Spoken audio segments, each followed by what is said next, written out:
It's time for MacBreak Weekly. Alex, Andy, and Jason all in the house. We're going to talk about Apple and Epic making nice, and now the Fortnite is in the iOS store. Tim Cook's no good, very bad week has continued to get worse and worse, and why Apple probably won't be talking about AI in a couple of weeks. All of that and more coming up next on MacBreak Weekly. Podcasts you love. From people you trust. This is Twit. This is MacBreak Weekly, episode 974, recorded Tuesday, May 27th, 2025. Lyle who? It's time for MacBreak Weekly. Yes, indeed, the show where we talk about the latest Apple news all up and down this great fruited plain with Mr. Jason Snell of sixcolors.com. Hello, Jason. Hello, Leo. It's good to be here. Yes, welcome. Also with us, Andy Anatko of the library. That's fine. I like that. Anatko of the library. Library man. Soon to have a website. Any minute now. And, of course, from Office Hours Global, ladies and gentlemen, I give you Alex Lindsay. Hello, hello. Hello. How are you, sir? I'm doing quite well. So it turns out Elon tried to blackmail Apple. Wait a minute, what happened to me? I know. Am I in the window? I'm in the witness. Oh, now you show my face.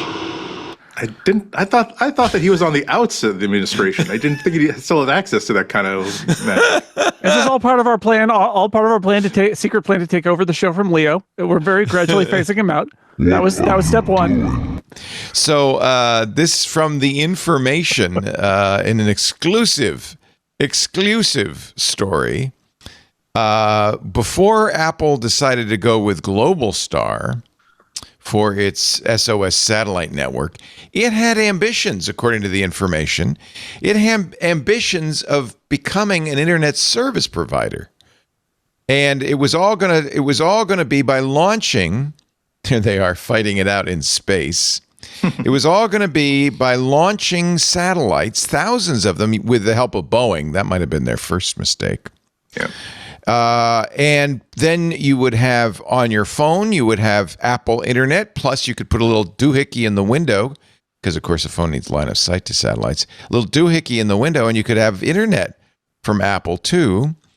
Elon got wind of this, and apparently came to Apple and said, here's the pitch. See if you would go for this.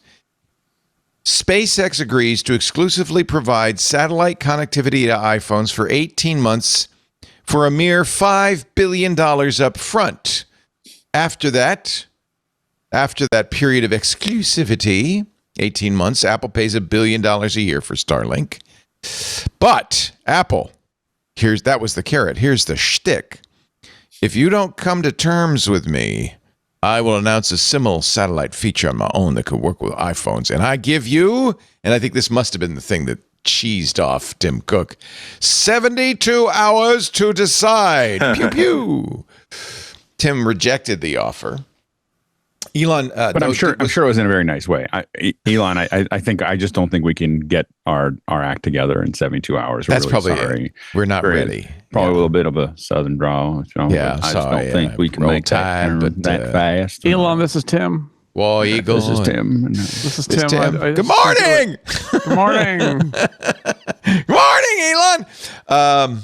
Elon was true to his word. He did start a competitor with T-Mobile, which I can now use on my iPhone. In fact, I was visiting a friend who had no cellular signal in his knife manufactory, and all of a sudden said, "You want to make a call with Starlink?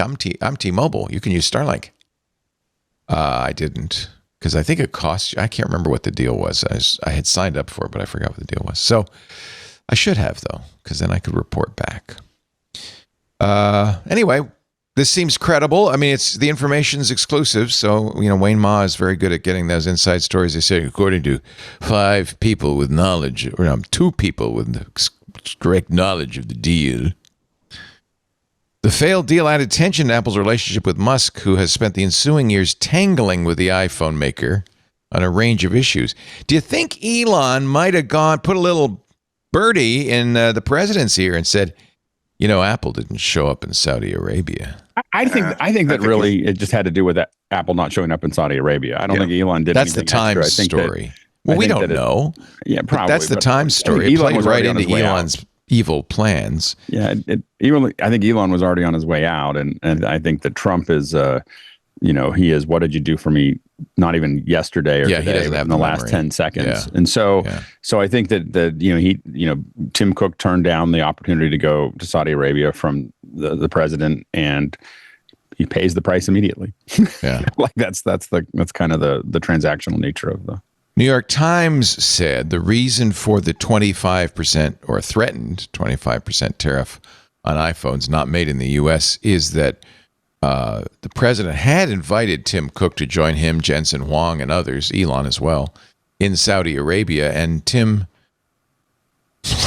we don't know about politely, declined. I'm sure it was polite. It was very polite. And I did mention last week that the president said Jensen in Saudi Arabia, Jensen Huang is here. Yeah. Tim Cook is not. Yep. So there's a little credibility there. I don't know what more to say about it. Have we talked about the 25% on this show? No, not yet. No. So John Gruber had an excellent take, which is now backed up by everybody, which is it's cheaper to take a 25% tariff and make the phones in India than it would ever be to make them in the United States. Yeah, Ming-Chi Kuo said something along those same lines a few days ago.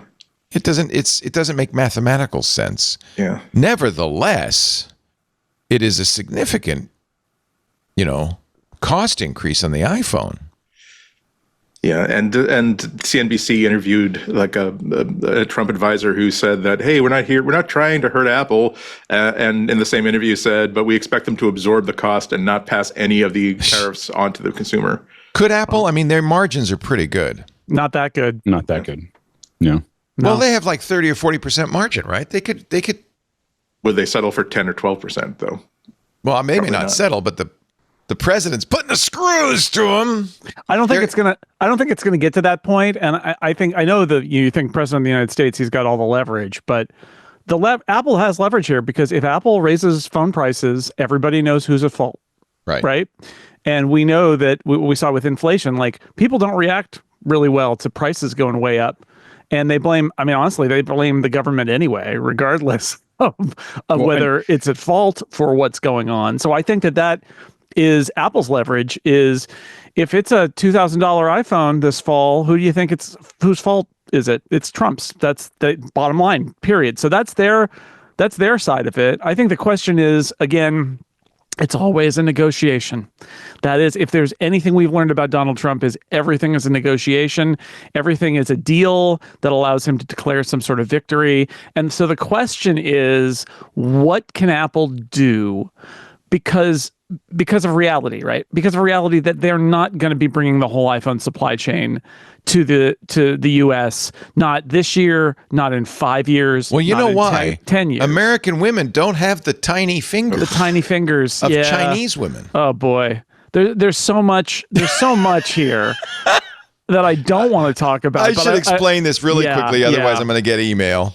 Here's John Gruber's really dug in on this one. He was mad at Trip Mickle's terrible New York Times story, which basically didn't just say, hey, there's no way Apple's ever going to make an iPhone in the United States, but went to a bunch of analysts who said, well, you could, but it would cost more. No, you couldn't. And then Trip said something weird about young Chinese women have small fingers, and that's the reason you have to make the iPhone in China. This, of course, is not only racist, but pretty appalling. And the New York Times has refused.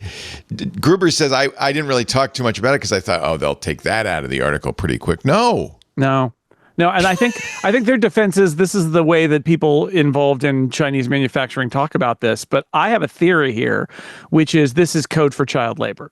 That's what this really is. But is there child labor making iPhones? I don't know. You tell me. There's not supposed to be, but like young women with small fingers making iPhones, if that's even a thing, it sounds to me like what they're really saying is 8-year-olds. We have very young people. I don't think Apple messes around with that. Other manufacturers maybe, but Apple does not mess around. Apple has definitely tried not to. They do a lot of in every way possible. But there's also the cultural thing here, which is this is probably a way of talking about this that may have been true when there was more child labor in the factory than there is now, and they still talk that way. It is bizarre and baffling. And look, I mean, the real question here is, what deal do you make with Trump? Because the leverage Apple has is, if we don't make a deal, iPhones are going to go up and they're going to blame you, right? Like, bottom line, they're going to blame you. And yeah, I know that that's like declaring war on the government, but the war has been declared in a way. So the question is, how do we de-escalate that? If we allowed child labor in the United States, could we make the iPhone here?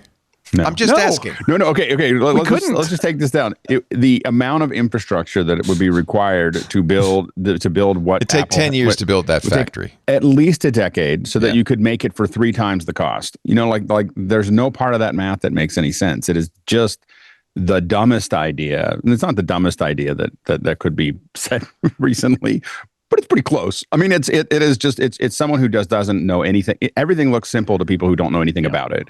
And it looks, okay, well, they just move it to the United States. Is just, I think it's not to mention the supply chain, right? Or it is. Yeah. No, because if they had to import all the parts still from China at that 25% tariff, but even if they didn't, it's just that there's all these little companies that even the Indian ones that are there are getting a huge number of the components from China. Yeah, well, that's what I'm saying is that they would have to import them from China here, so you'd still get a tariff from China. Leo, whereas if you import the phone from India, you only have that 25%. Right. Leo, you had a good piece in our show notes that is Andrew Ross Sorkin in New York Times Deal Book, writing a piece that was basically like, how do they build an off ramp to placate Trump? That was the story. That's the real question. And he made it is the real story here, because what Trump wants is, he wants to keep putting the screws to Apple to make Apple increasingly commit to doing things in the U.S. because it makes him look like a victor who changed the behavior of one of the biggest companies in the world.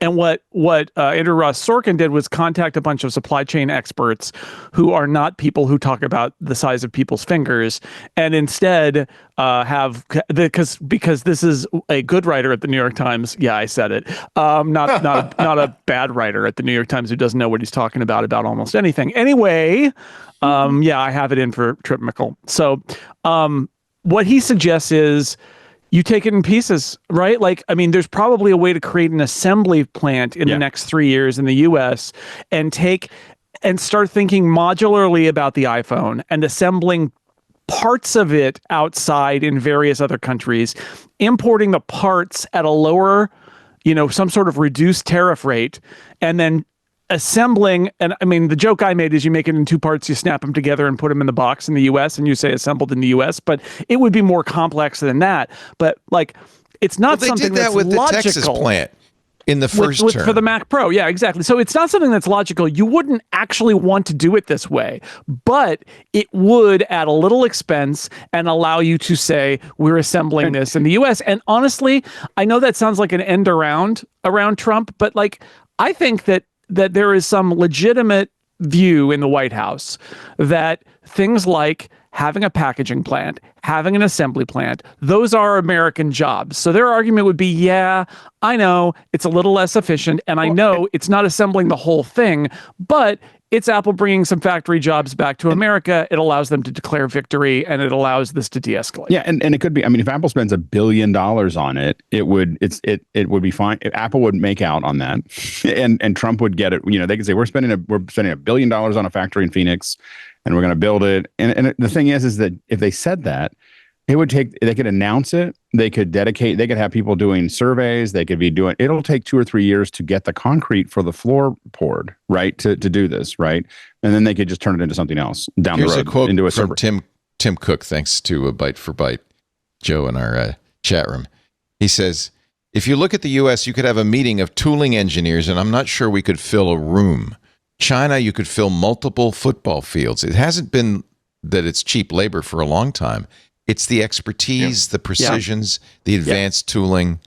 Those are the things, not the little fingers. The famous story about sourcing a screw when you need one in an hour and a half. And the problem is the only place these engineers exist now is the defense industry, because it has to be made in the United States. And so there are more probably than he's saying that are available, but they all work for Raytheon and they all work for other companies like that, because that's the only place that needs everything to be built in the United States. And I imagine a fighter jet is more high margin than an iPhone. So I think this is leverage for Tim Cook, though. That quote is a Tim Cook quote, and I think that it is counter to the old argument, which is you can't bring these jobs back to the U.S. because nobody in the U.S. is going to be able to work there, even at minimum wage, is going to be able to work the way you could afford to pay people in China. And what this quote is saying is, well, actually, that is becoming less the case. And instead, it's about the know-how at mechanized factories that are these assembly plants, and it's all complicated. I think the argument would be that that's something that, although we aren't capable of doing it,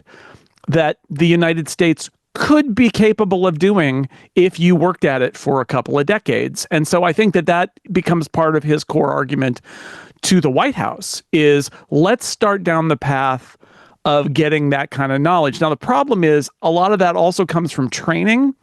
And we live in a world where the administration is kind of at war with the entire concept of higher ed and things like that. So it's complicated, but they could do it. But I mean, I think the other thing that Apple could do is say, hey, we're building this plant. We're going to spend $1 billion on it. We're also committing $100 million to machining education in high schools, a VOTEC program that buys a bunch of precision machines. We're going to partner with a couple companies that have these machinists and everything else. And it's a decade-long investment. And we're going to spend $1 billion on this and another $1 billion on that. You get an announcement. And it would be really great, by the way, for kids to be able to play with. I have to point out one thing. All of this makes sense, but you have an autocrat in power who is not predictable. It's true. So it's not predictable. It's something you should do. Whether it will work is an unknown. Right. Not predictable and not based in reality. Right. Because he clearly believes that Apple could just out of the snap of the fingers assemble them. And so you can try to use logic, but all you can do is try. Well, one of the biggest problems in dealing with Trump is that sometimes he says things because the little bird in his mouth told him to say certain things, and the rest of the administration is like, he said what now? What do we have to defend now? And I think part of the problem of responding to that is that am I going to divert billions of dollars in company resources to something that he's going to simply retract or walk back on a week later? It's chaos, and chaos always benefits the despot. And I think that what Tim Cook is pretty good at is just doing, a good CEO on a large company is just doing math. They're like, if I'm going to lose $12 billion by this, but I could spend $1 billion to get out of it, then I'll just spend the $1 billion. Doesn't matter whether it's right or wrong. They're just like, the math is there, right? And so I could see Apple, and it's not going to be the only thing that they're asked of. I think that the big thing I think that the line that Tim drew there, which is going to be a hard one for Apple to manage, is that he's like, I don't want to keep showing up like a puppy dog. Like, I don't want to, and I think that's where he just... That was a mistake. Well, it may have been a mistake, but at some point, I think it didn't work out. It was a logical choice that absolutely it was a choice that he made. I think that he probably made it conscious to there's going to be blowback, and he's going to have to figure out what that blowback, how to manage that blowback. But I think that at some point, Tim was like, I'm just not willing to keep standing next to this, and I think so I think that he made what potentially is a moral choice on his part of, I'm just not going to keep on saying this is okay. Like, it's one thing to go to a Texas factory. It's another thing to go to Saudi Arabia, with the president, stand there. And it's also, remember, for a CEO, I know the other CEOs went, but they're all looking at the same thing. This is a very transactional and vindictive president, and you're going to pay a price if you say no. And I don't think Tim made a mistake. I think he consciously said no, knowing that that's going to be the cost for the decision that he thinks is right. So if you're a shareholder, that might upset you. It might, but it's also a branding issue for Apple. Like, at some point, you get into this. If the administration, it's only going to be 4 years. Can Apple survive 4 years? Oh yeah, unless Donald Jr., who wants to run now, unless it's a dynasty. Oof. So that's Tim's nightmare, by the way. He woke up with a cold sweat this morning, I'm sure. Yeah. So I think that, I think that he made that decision. I think Apple, there's a way to say a bunch of stuff that, and again, I think it'd be great to have more machining training in high schools. I wish my son had access to it right now. Can I say parenthetically that this is one of the, you're talking about abusive relationships. When Trump doesn't get what he wants, just do Google search on Trump and Harvard. Although I want to point out, one of the things that Trump did, okay, go ahead, is took $100 million from Harvard and said, I'm giving it to trade schools. That's what I was about to say, yeah. Right. So I think Apple's saying we're going to give $100 million or $1 billion to trade schools, to not just trade schools, but programs that might be inside of, programs that could be inside of high schools and other things like that. Part of the reason that we're in this pickle is because high schools, K through 12, started pushing liberal arts colleges as opposed to trades, and that happened 4 decades ago. It's not. And so we slowly just stopped training. When I grew up, I was in metal shop and wood shop and all these other things. And, we all knew how to weld. We all knew how to do all those things. Did you go into welding, Alex? Oh, yeah. I made a lot of cool things with welding. It's little smiles. You make little is that a smiles. career that you would have pursued? I have a cousin who did it. I have a cousin I didn't go into who welding, apprentice welded and all of that. Yeah. I have people who went to, but I have friends that I grew up with that learned how to weld in high school, got certified right out of high school, and they're making six figures. None of those jobs, though, are going to be assembling iPhones on a factory floor. Keep in mind that the robots do a lot of the assembly now, and so a lot of it is. Foxconn is trying to replace almost all of the inexpensive Chinese workers with robots. You think Chinese girls have small fingers? Those robots. Let me tell you about robots. Let me tell you about robots. So it's the problem is bringing this stuff back is bringing every year it's bringing less labor back to the United States, because even Foxconn is trying to get rid of literally every worker they can get rid of in China. With the automation, and every year there's a couple spots. I was reading an article about this a couple months ago. There's a couple spots every year that are gone. They just keep on. We figured out how to do that with a machine. So. Well, there we have it, ladies and gentlemen. The state of play in the United States of America. It's got to be... it's a mess. Yeah, it's a little bit challenging. A little bit challenging. By the way, somebody in the YouTube chat, some moron in the YouTube chat, is saying, well, those big Ivy League schools do have an anti-Semitism problem. I just want to tell you, I went to Yale. There's no anti-Semitism problem in higher education in the United States. No. There may be a lot of students who feel, and I think justifiably, that Israel is committing genocide in Palestine and Gaza. That's not anti-Semitism. That may be anti-Netanyahu. That may be, anti-Israeli leadership. But it's no more anti-Semitic to say that than it is to say, I'm not a fan of Donald Trump is anti-American. Now that I just wanted to double down so that I get all the emails out of the way at once. Okay, I agree. It's a very sneaky thing to sort of conflate all of Judaism with the government policies of Israel. There are plenty of Jews who are against it too, including half of including most of my wife's family. So I used to go to a regular Seder not where anti-Semitic. In the I can't remember the name of the thing that they read. They said, and prayer for our Palestinian brothers. It's not a universal belief of Judaism. And it's shameful that this has been conflated. And I'm glad Harvard's fighting the good fight. I hope they win. That's all I can say. Again, send your emails to me. Don't bother those guys. I'll be glad to entertain all thoughts. Leo@leoville.com. And then I do warn you, read them on the air. Just warn you. I won't name names. I'll just mock you on the air. All right. So is there anything more to say? By the way, Trump does say Samsung too, by the way. Oh, so it's not just Apple. Wouldn't it be amazing if smartphones in America cost twice as much than any other country in the world? That'd be interesting. Would we all get Motorola phones? It is a golden age, to be sure. It just becomes cheaper to fly and go to Canada, buy a phone and come back. That's what. In fact, that's what people have done for years. In Africa, start selling bandoliers to help you smuggle phones taped around your waist. Yeah, I had friends in Africa that would they'd buy iPhones here, fly to Rwanda, and with 10 of them, and sell them and pay off the flight because other people would buy it because you couldn't even buy them there. It wasn't a tariff. There was and so it's used to do that with Levi's in the back in the day behind the Iron Curtain. Let's just hope this doesn't bite Apple in the butt.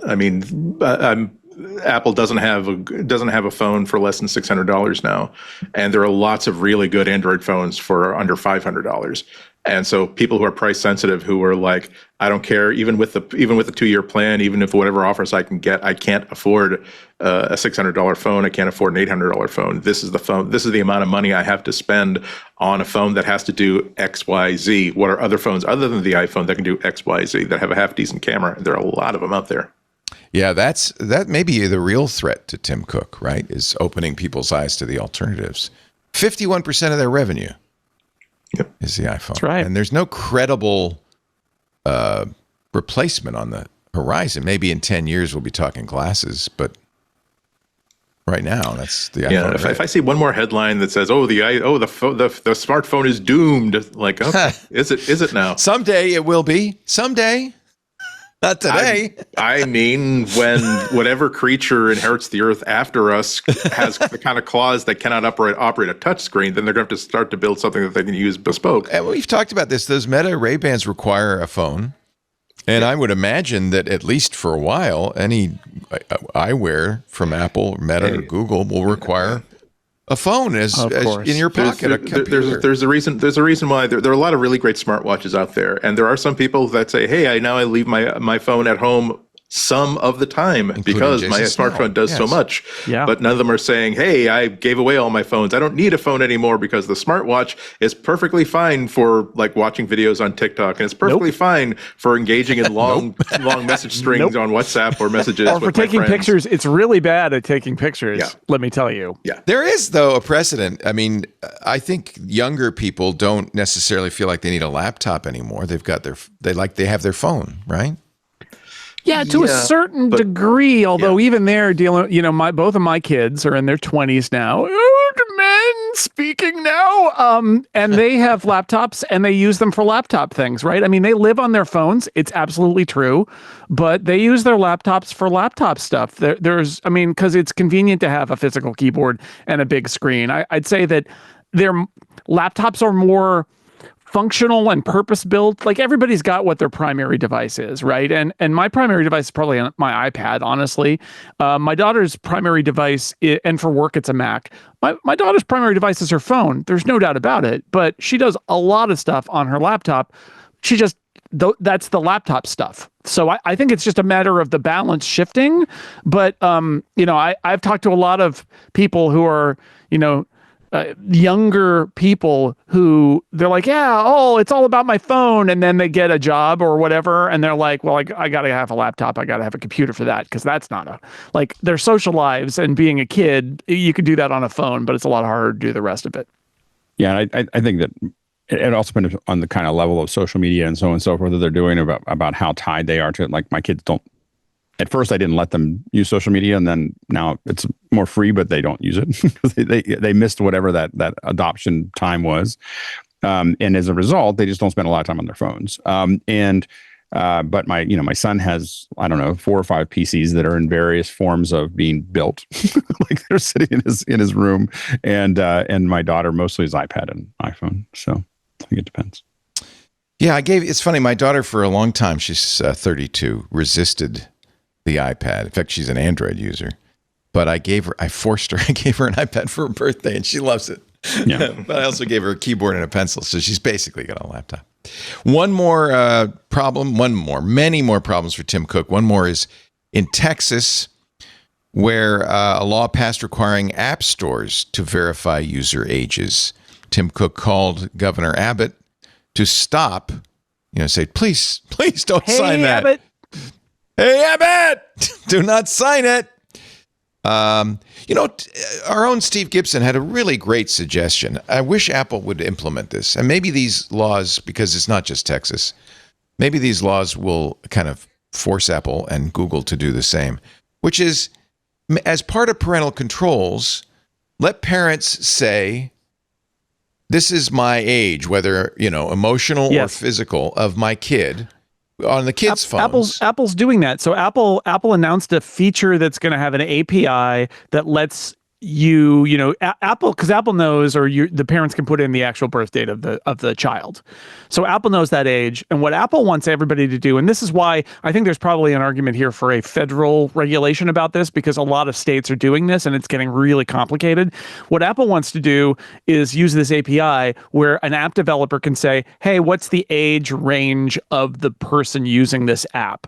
And you can pass that on. And Apple says that that's more private than passing a birthday or having you put all of your documents in somewhere. And that way it can say, well, this, whatever range of ages that this child is, and that can get passed on. And that's Apple sort of saying, we built a system that's more private than what you're asking us to do. Please don't make it so that we have to start collecting and passing along all this personal data. Let's find another, system that solves this problem. Apple's not saying don't solve the problem. Apple's saying we have a patchwork of laws that is, there are more and more patches, and a lot of them have unintended consequences that are bad for the privacy of children on the internet. Like, the last thing you want to do is disclose more personal data about children on the internet, but that these laws often inadvertently do that in the name of protecting them. So, the problem is, again, you've got states that want to do this, and the tech companies can wave their arms, but like, if the states want to do it, they're just going to do it. Abbott has not signed it, but as the Wall Street Journal points out, the law was passed with a veto-proof majority. Right. Utah has such a law now. 9 other states are considering such a law. It would be so. First of all, the government taking this out of the hands of the parents is wrong. It's up to the parents. Apple giving parents that capability and an API so that apps could then check seems like such a nice, simple solution. Yep. That does it require a federal law? I guess it does, to override these state laws. Yeah, that's the thing that ends up happening in a lot of these cases, for good and for ill, is you end up with states passing all these more restrictive, less restrictive. Yeah. And finally, there's some company that's like, it is so much overhead to police this in 50 different states just in the US. Help us. And that often will lead to federal legislation that is invariably stricter than some states and much looser than others. And that's just sort of how it works, but at least it's uniform. There's also an advantage to the companies because now they only have to lobby one legislative body instead of 50. So that's another reason why there are positive reasons why companies would love to have a federal law. They really do legitimately want clarity. They also would like to only have to work one ref. I think the tech CEOs, though, did miss a bet. If they just all bought enough Trump coin, they could have just swarmed him at the event and said, "Please, Mr. President, don't kill us." I don't know. I don't know. I think everyone they would have been just so logy and tired after that lush, rich, expansive banquet of a meal that they were provided for their $500,000 whatever it was. Oh my God! All right, we've annoyed enough people now. Actually, I doubt any of them are still listening. We're going to take a little break. Come back with more. It is Andy Ihnatko in the library in an unnamed location. Sure, go right ahead. Avoid responsibility. It is always will. officehours.global. Alex Lindsay, he's in his studio where? Well, somewhere in Northern California. And probably right next door to Jason Snell, who is in his garage. Down the street. I don't think Alex is on my block, but yeah, down the street. Our show today brought to you by Storyblock. Now, friends, if you have ever worked at a tech blog or at an enterprise, the pain of legacy content management systems. They promise enterprise-grade features, but what do you get? Slow, clunky systems that need dev support for even the smallest update. And how many times have you written something and lost it in the CMS? It just said, what? And when you're trying to move fast, having to file a ticket is just one more nightmare. I want you to take a look at Storyblock. This is cool. Unlike those monolithic CMSs, Storyblock is headless. It completely decouples your back end from your front end. I know a little bit about this because when we redesigned our website, we thought this is the right way to go. This is kind of the wave of the future. Developers, you build in any framework you want, React, Astro, Vue, whatever. But marketers still get that intuitive visual editor to create and update content without filing dev tickets. They're writing directly to the database, so it's immediately put out on the front page. Storyblock scales whether you're a freelancer or part of a global enterprise. They have a global CDN, AWS data centers in the US, Europe, and Asia. Storyblock is built for performance at scale. So don't write your own. Don't take something off the shelf. You need Storyblock. It's enterprise ready, built in already, right into it. Role-based access control, enterprise SLAs, top-tier security, all this stuff, the big boys, Fortune 500's demand. One global e-commerce giant switched to Storyblock. They cut content update cycles from weeks to hours. Another major brand empowered marketing to launch campaigns independently, freeing up devs for bigger projects. Storyblock has an API-first approach, so your content loads fast anywhere in the world. That means better UX, better engagement, improved SEO. With their real-time visual editor, marketers see exactly what their content will look like before publishing. No more endless back and forth over minor tweaks. Can you move that image over 3 pixels? You don't have to. You do it yourself. And devs, you get fewer interruptions. Marketers, you get more autonomy. It's a win all around. So if you're an agency, you'll love this. Storyblock offers multi-client workspaces, flexible permissions, seamless collaboration tools. So for an agency, you can manage multiple projects without disrupting development workflows. I mean, it's a win all around, whether you're a startup, whether you're an enterprise or an agency, juggling multiple clients. Storyblock gives you the power and flexibility you need. Try it today at storyblock.com/TwitTV-25. The offer code is TWIT25. Twit listeners, you'll get 20% off for 3 months on growth and growth plus plans. That's storyblock.com/TwitTV-25. The offer code is TWIT25 for 20% off the first 3 months on growth and growth plus plans. STORYBLOK.com/TWITTV-25. The offer code is TWIT25. Thank you, Storyblock, for supporting MacBreak Weekly. We appreciate it. All right, on to the non-political portion. I hope. Apple, last time we talked, Apple was getting spanked by Judge Yvonne Gonzalez-Rogers. She said, hey, if you guys, you work this out, Apple and Epic, put Fortnite in the store or whatever, but work it out, because if not, you're going to come back in court and you're going to give me a name. In fact, today I think would be the day, yes, that Apple would have had to, I don't know whose name they would give. See her after class, yeah. See her after class. Poor Lyle. Poor Lyle, the intern Lyle, who was our cover child last week. They can't find him. That's what happened. Lyle is gone. They don't know where he is. He ran. He was put into the wicker man. Yep. Problem solved. The bees. Apple, literally within a day of that writ, said, okay, fine. Yep. and Fortnite is back in the store and running as expected. In fact, I talked to a parent who said, yes, my 13-year-old immediately said, I want Fortnite on my iPhone, and I want it now. Okay, so that's solved. Yeah, it's just going to get harder and harder for Apple to walk this back. They're going to continue to fight this, but Spotify filed an amicus brief for the court saying that, or claiming on their end that, hey, look, as soon as we were able to not work with these restrictions, our subscriptions went way up. And there's going to be more and more pressure from all fronts, particularly from users. If God were to reach down from heaven above with his, her, or its finger and bless Apple right in the middle of the smack dab in the center of that spaceship campus and grant them a victory, would they be able to tell all their customers, all their users of iPhones, good news, we're making it more complicated now to subscribe to Spotify and to buy books on Kindle and all kinds of other things. You're welcome. Wait, well, crickets? and I'm sure Apple is pleased to hear that David Heinemeier Hansson is happy. DHH, the creator with 37 signals of Hey, said, he posted it last week. Hey is finally for sale on the iPhone. You may remember their kerfuffle the battle with Apple over, as he says it, their gangster attempt to extort 30% of our Hey revenues.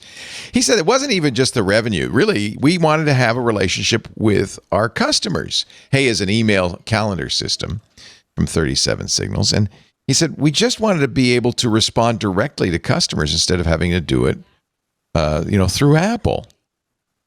It's just as much about retaining that direct customer relationship so we can help folks with refunds so they don't tie their billing for a multi-platform email system to a single manufacturer.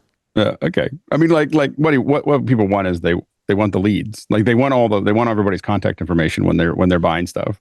Like if I want to give him that information, he can ask for that in the app, but I didn't give it to him because I don't want to. He's got your email. It's no, but I'm saying it's alex@hey.com. I mean, he knows that. No, I understand. But the thing is that what most people want is they want to make sure that at every transaction they get that information, as opposed to only the people who want to provide it. And that's the part that I think we'll see how it goes. I mean, there's been some, obviously Spotify's doing great. Other folks that have been posting their experiences of some of the tests have seen 25 to 45% drops on the number of conversions they're getting when they say you got to go outside the app store. So I think the jury's still out as to for big brands are going to make out on this. Small brands, it'll be interesting to see how they do. Because I think that they may what a journey and what a needless torching of the developer relationship from Apple's side. We've always been happy to pay Apple for hosting our application on the App Store, as all developers have always needed to do via the $99 a year developer fee. But being forced to hand over 30% of the business as well as the direct customer relationship was always an unacceptable overreach. He writes, now that that's been arrested by Judge Rogers, they're going to be able to offer it directly on iOS. I think this whole thing actually kind of proves and disproves Alex's points simultaneously, which is kind of fun, right? Because on the one hand, we are seeing apps that didn't previously do commerce inside apps. It do that now, right? Like that is almost everything that's been changed in the US App Store has been people who basically said, we're not going to play, we can't play, we refuse to do this, including 37 Signals. But so that's the kind of like, see, Alex, look, there is change happening that is probably good for the user. However, I also have to say, see, Alex, nobody else seems to be rushing into this except the ones who refused and stayed on the outside. And I think that's a really interesting dynamic that the companies that were like, like Amazon with the Kindle app, where they're like, we just can't do it. It doesn't make any sense. That it would eat all of the, book transaction that we take would just go to Apple. So we're not going to do it. Or it's somebody like DHH saying, we're just going to abstain. You're going to have to go and sign up on our website because we want to own the customer relationship and not give 30% away. And both of those are important. But what I haven't seen is a huge rush by everybody else. And I think that speaks to the strength of Apple's in-app purchase system and how easy it is to use. And my argument is always that Apple's got plenty to compete on here. They don't have to outlaw outside stuff, because I think that a lot of developers will be like, well, no, I'm not gonna. I get value out of being in the app with Apple. So it's interesting. Well, obviously this will change and it's US only, so that probably factors into it as well. But I think it's an interesting dynamic on both sides. DHH actually writes, I'm sure many small developers will continue to consider IAP to avoid having to worry about international taxes or even direct customer service. Yeah. No one is taking that away from Apple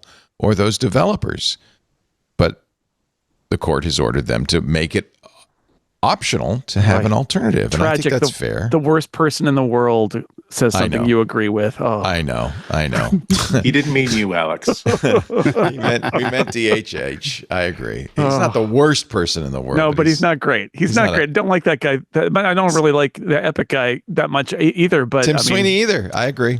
But and I'm not a Hey customer. Yeah, but I mean, this goes, and Alex has made this point a lot. Hi, Alex. That Apple does provide a lot of things that make it convenient for developers and for users, and I think that is, whether they deserve to be 100% exclusive, nobody else can even compete, is the argument that we have. But like, I think that you gotta cite the fact that it's really convenient for the user and the developer to use Apple system. That is undeniable. And again, I think that it also depends on the kind of purchase. I think that for me, like, I will not subscribe outside of the Apple Store because at this point, I've got a handful of subscriptions that are like Netflix, right? And even that, my family, my daughter's arguing for me to keep Netflix, so because I don't watch it, so there's a handful of things that are out there. I've decided no more. Like, if you want to do a subscription with me, it's got to be somewhere I can see it. Like, I don't want to go through my credit card figuring out what have I forgotten that I subscribe to. I'm not going to do that. And so I think that as a user, I've just decided if you give me a subscription that I'm going to have to leave the store for. And what I'm hoping is that Apple is going to give us in the store. I think one of Apple's reactions, and as a user, I'd prefer it, is to allow me to, at the preference level, sort by payment type. Subscription, one-time purchase, in-app purchase, external store, and I can just flip it off, so I don't see any of those. And I think Apple can put those 4 in there. They can't put 1 in there. They can't say inside store and outside store. But if they put the 4 different ones in there, I'm not interested because I'm not that interested in subscriptions either anymore. I'm done. Too many subscriptions, too many like little death by 1,000 cuts. And I looked back on it and I realized the real drop for me of going to the Apple Store was really subscriptions, in the sense that I used to go looking for apps to just buy. Like, I'm going to buy that app. But now I look at every app by the yearly cost of whatever that they're asking for in that subscription and go, I'm not paying whatever. I'm paying $42 or $98 for it. Is this app really worth that?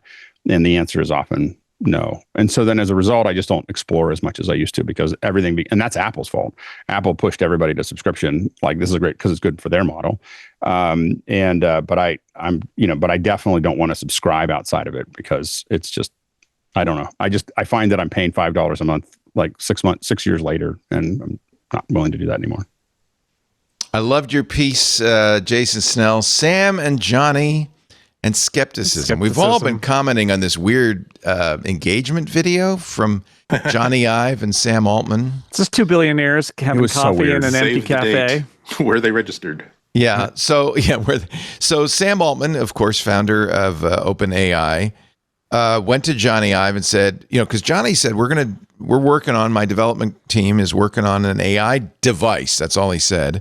Sam said, I like your idea so much. I want to give you $6.5 billion in stock for it, which incidentally, as Mike Elgin pointed out on Sunday, dilutes OpenAI stock, which makes it easier to convert to a nonprofit. But never mind that. Jony, what do you got? And so they made this kind of creepy, weird video and website. What does Jony have? Anything? I don't. It'll be really interesting to see. I mean, obviously, I think that the thought is it's going to be something that is connected to your, that you walks around with you with a camera. The question is that if Apple puts cameras into the AirPods, and it's more personal and does a lot of those things somewhere in the future, like how do people really want something else doing that? Jason, I like your prediction that it'll be more like the Humane AI pin or the AI pendant, which I've ordered, but they're embarrassed to be associated with those products. So they're going to wait a little longer to let the stink clear. Yeah, to let the stink waft away a little bit. The Jony Ive even said to Mark Gurman in Bloomberg, because clearly Gurman had this story, and they told him to hold it, and they'd give him some interesting person quotes. Was it tit for tat? I suspect that's what went on there. But he said he referred to the AI pin especially as a bad product, right? Like that they hate the fact that there are a bunch of companies that have tried this to make AI accessories, and they've been crappy, and they've kind of stunk up the public perception of that category, and now they're kind of waiting for the stink to clear. I think that's what's going on. I have a hard time believing this isn't something that looks a lot like that Humane pin or the pendant, and they may dress it up or change it or have a spin on it, but again, unless they see something that if with all my racking of my brain and looking at this category, I can't see it. I have a hard time seeing what this product is that isn't something that we've already seen a different take on. Doesn't mean it couldn't succeed, but it faces all the same problems, including the fact that probably the most logical place to run this stuff from is the thing with the battery and the high-speed connection and the powerful processor that you have in your pocket, which is your smartphone. And what Humane ran into is that you had to have a separate cellular plan, and it had a lot of battery problems and all of these issues. But if you're making what essentially is a phone accessory, then it makes you ask the question, how is this better than using my smartwatch, using my smartphone, using my AirPods, using my Meta Ray-Bans? How does this piece of hardware differ in a way that makes it something that is more? And I think it's a tough nut to crack. Now, maybe Jony, and I mean, he clearly got the band back together. It's a lot of his favorite people. Evan Hankey is on the team, right? Evans Hankey is there. There are a lot of people, mostly designers, that were mentioned by name, which I think is a problem because designers aren't engineers and designers aren't product people. They aren't. They're designers. They are part of the product process, but they work with other people to craft a product vision. I would argue that Jony Ive's best work by far in his career came when he had Steve Jobs to tell him no. And after Steve Jobs was gone, keyboard, nobody could tell him no anymore. And I think that Apple suffered because nobody was there. Who was going to tell Sir Jony Ive no about anything? And he is running the show here with his lieutenants, and I was surprised at how many people were like, oh, here we go. This is going to change everything. It's that tech hype cycle that we're so used to.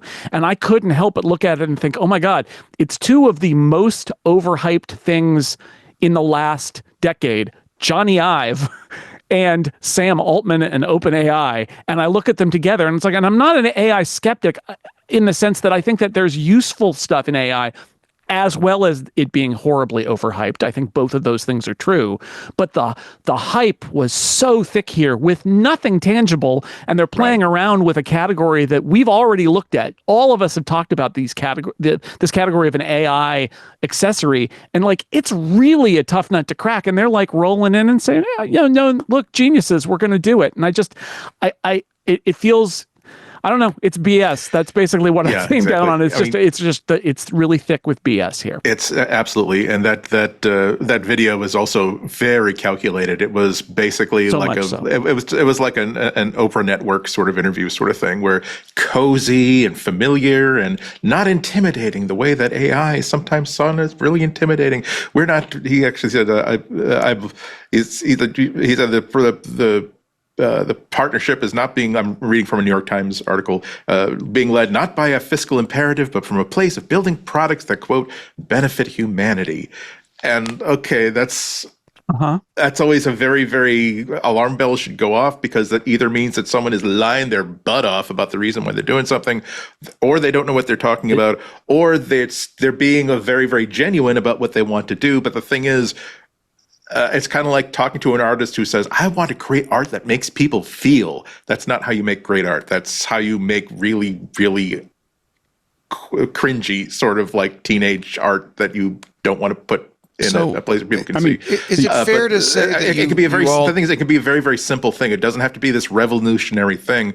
I mean, we've been talking about this for a long, long time. If all they did was have a pendant with, or something that you can even just stick in your pocket, like a pen that had a camera so that an AI can see, a microphone that's very, very tuned to your voice that it can isolate and shut out all the other information that's coming at it, except for things that you're actually saying to it. And that was just a very high speed conduit between this device and your phone. Have a small amount of AI on board just so that it can discern from stuff that it needs to communicate to your phone and stuff that doesn't need to communicate to your phone. That's all this really has to be an interesting product. Whether it's a revolutionary product or not is something that we will know no sooner than 14 months after it's released. Is it fair to say that none of you agree with Mark Gurman's headline, Jony Ive's OpenAI deal puts pressure on Apple to find the next big thing?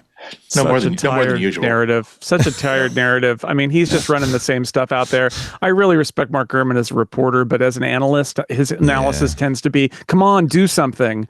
And like, I mean, I get it, but Is there pressure? I guess there's pressure because it's like your ex is now dating somebody new and you're like, oh boy. But I mean, don't you think Apple was kind of happy to get rid of Jony? oh yeah. I mean, clearly. And they did the whole thing where like, oh, we'll work with him on future projects and then walked right away. Like, come on. It was very clear. And He's not so to say that important to Jony, the company with this new position, no one reports to him. That's how important he is to our company. Well, and I think that he saw Steve Jobs as an equal, or plus or minus. He did not see other people at Apple as equals. Yes. And as a result, that created a dynamic that just was unworkable at Apple. he's legendary. He's Sir Jony Ive. And Apple, honestly, in that era, Apple wasn't willing to anger him or say, I mean, they were desperate to keep him and put him out in the front because remember, the narrative back then was, without Steve Jobs, Apple is probably doomed. And so Apple did, I think, the prudent thing, which is wheel out Jony, give him more power and just say, look, the magic is still here. But the truth is he no longer had anybody who, as you said, Alex, was a true partner who could push back, who could say no. And I've worked with lots of designers over the years. I love them. Designers are amazing. The best products come out of a real back and forth and some real challenging. And I don't believe that after Steve was gone, that there was anybody at Apple who was capable of or willing or had the power to challenge Jony. And I think Jony was also a little bit bored because now he was just iterating on the stuff that he had done in the 2000s. And at some point, he was kind of like looking for other stuff to do. And, maybe he's got it now. He's got it back. He's got partners who are going to tell him no. But it sounds like he surrounded him with his people. Well, it doesn't even sound like he gave up. He still has his other thing. And like, Love they from, gave him $6.5 billion of reason to pay attention to them. Like that's what it feels like because he still has another company. Like it's not like he's working for them full time. How can I get $6.5 billion and keep my day job? You gotta design the iPod. You gotta be Jony Ive, right? And that's it. Does feel. I mean, I said Apple carted him out to give them credibility after Steve died. I mean, there's a real vibe of that from this too. Is how does Sam Altman sort of like create a glow around OpenAI a little bit? Well, one way you do it is you spend a lot of money on Jony Ive and wheel him out and say, look at these amazing people that we've got working here. But again, are they in a configuration that will lead to success? And I'm not saying that they won't. I'm saying I'm really dubious of it for look, you mentioned my piece at the top of this segment, Leo. I spent 2 days before I wrote that because I didn't want to do the knee-jerk thing after I watched that video with say, wow, this is a load of crap. And so I thought about it and I tried to think about it from all these different angles. It's fine, to each their own. And after 2 days, I was like, I still feel the same way. I have a long list of reasons why this is just kind of a smokescreen and that I'm really dubious, no matter how many talented people are at I.O. working with OpenAI on this product.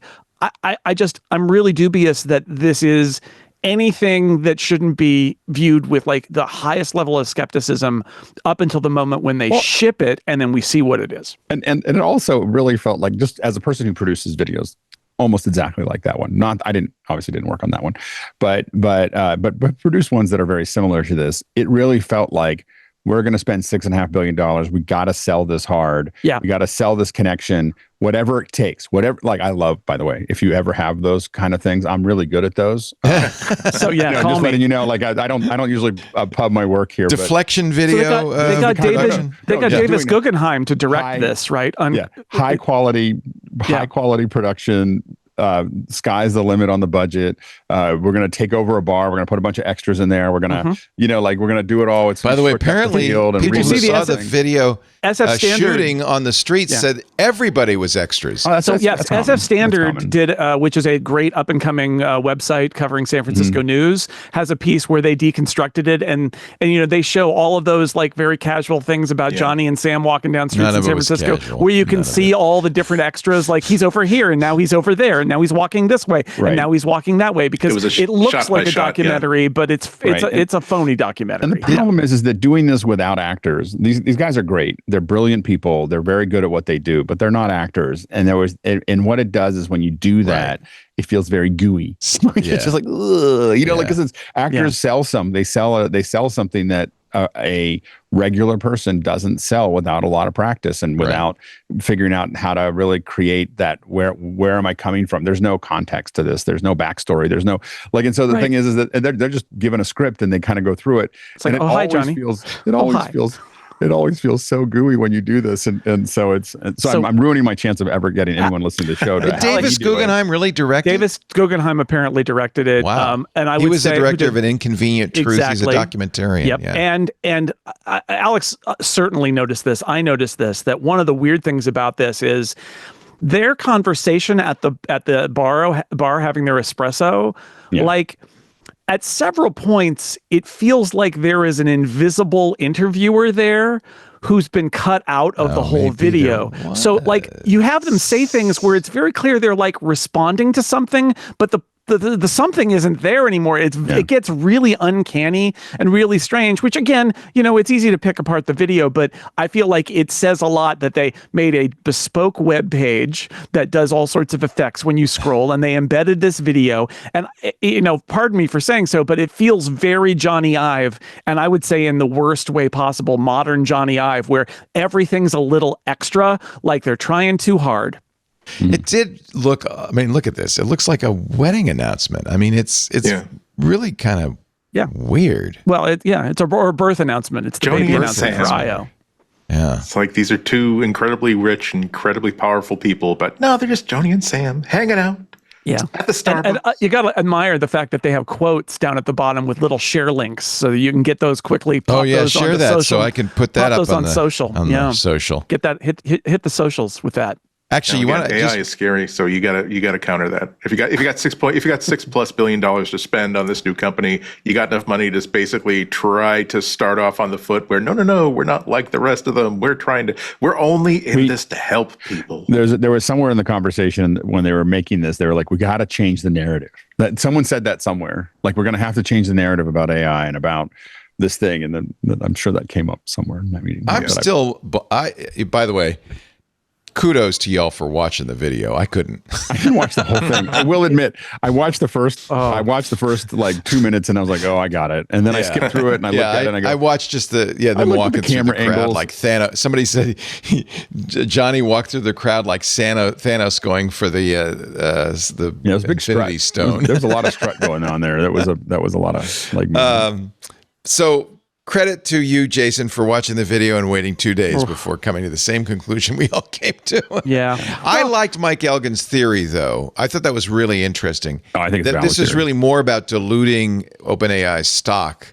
That, it's $6.5 billion in imaginary money. It's monopoly money. It's monopoly money. Right. So that there may have been a motive that this was all misdirection, Well, and it could be you would build a video like this to really sell the idea that there's actually something going otherwise on. Someone would say this might be fraud. Like you're right. You're if you just did it. If they just ran a press release that said we're giving Jony Ive $6.5 billion, there'd be some stockholder issues, and where truly, they say, oh, this is all what's coming together. Truly, what it is they decided to speculatively work together with a new company to work on this hardware product, and after it had been going on for like a year. This isn't new, right? It was reported they were working on this. They decided to bring it in-house. And so what they did is they made a transaction involving OpenAI stock. So essentially, it is not money. It is basically like you are now getting a piece of OpenAI in exchange for having laid the foundation for our hardware product, whatever it might be.